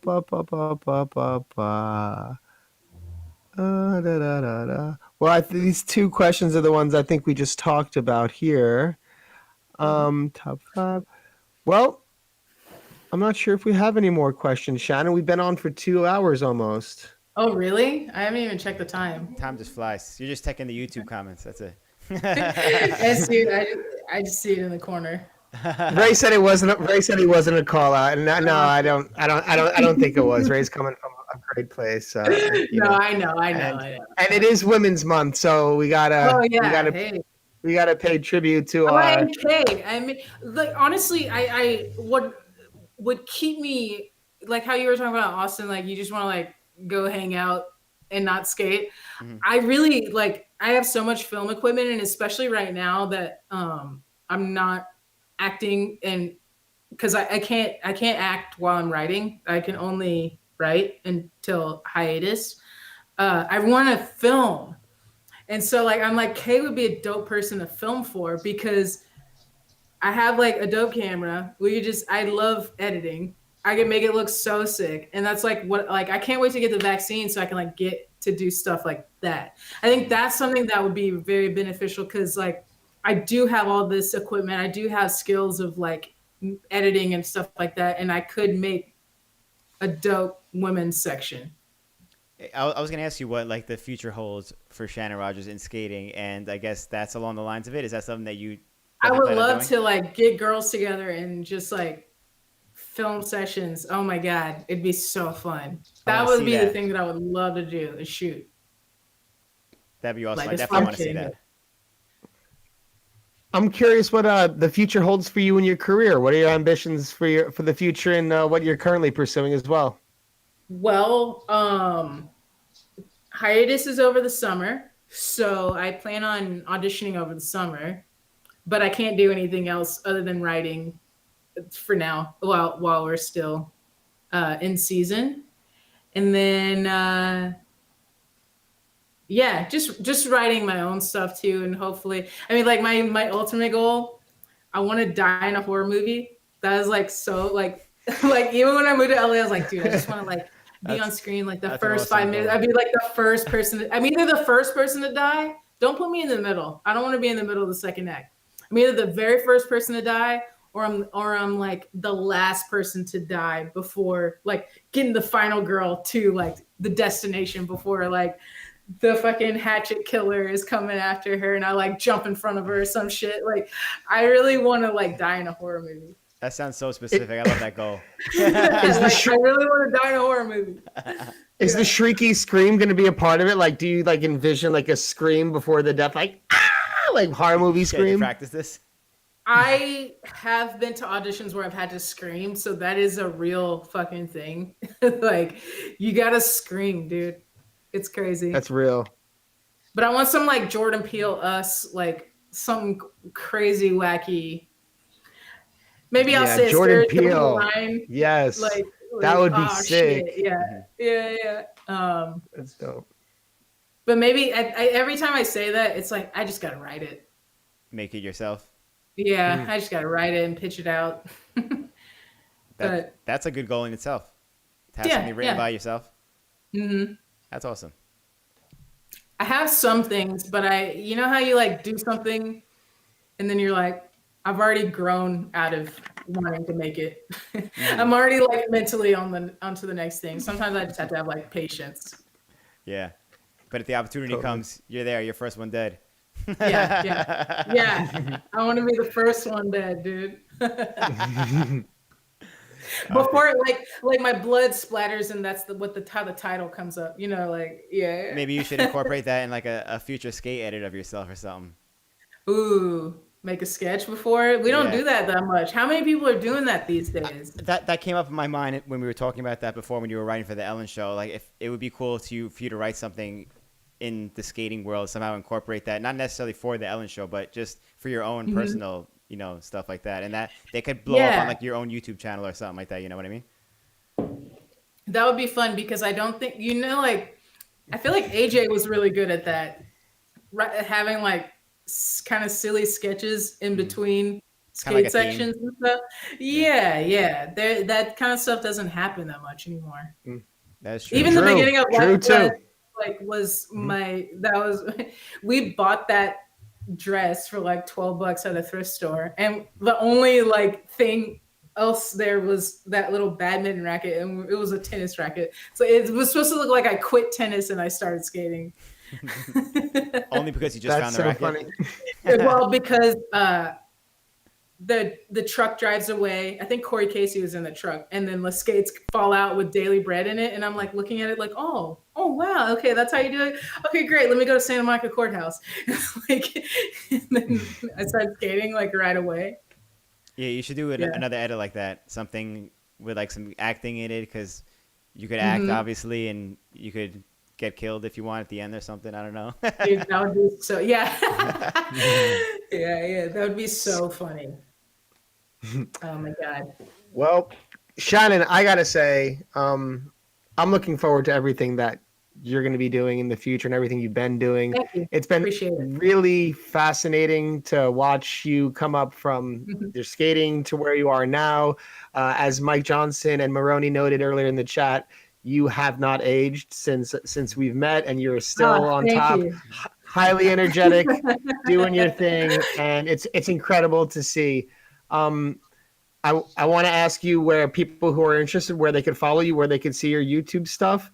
But after that, I also would like to know if you have anything to say, imparting words of wisdom on the community. You can follow my Instagram at Shannon Joy Rodgers. It's Rodgers with a D.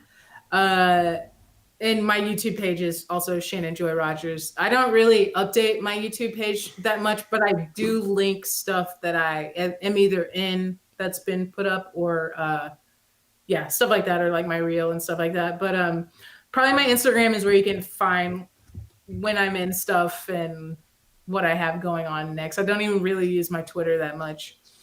But words of wisdom, I will say, you know, this last year we've been more connected, but we've been still disconnected. And there's a lot that needs to have work on within the industry, outside of the industry, as people.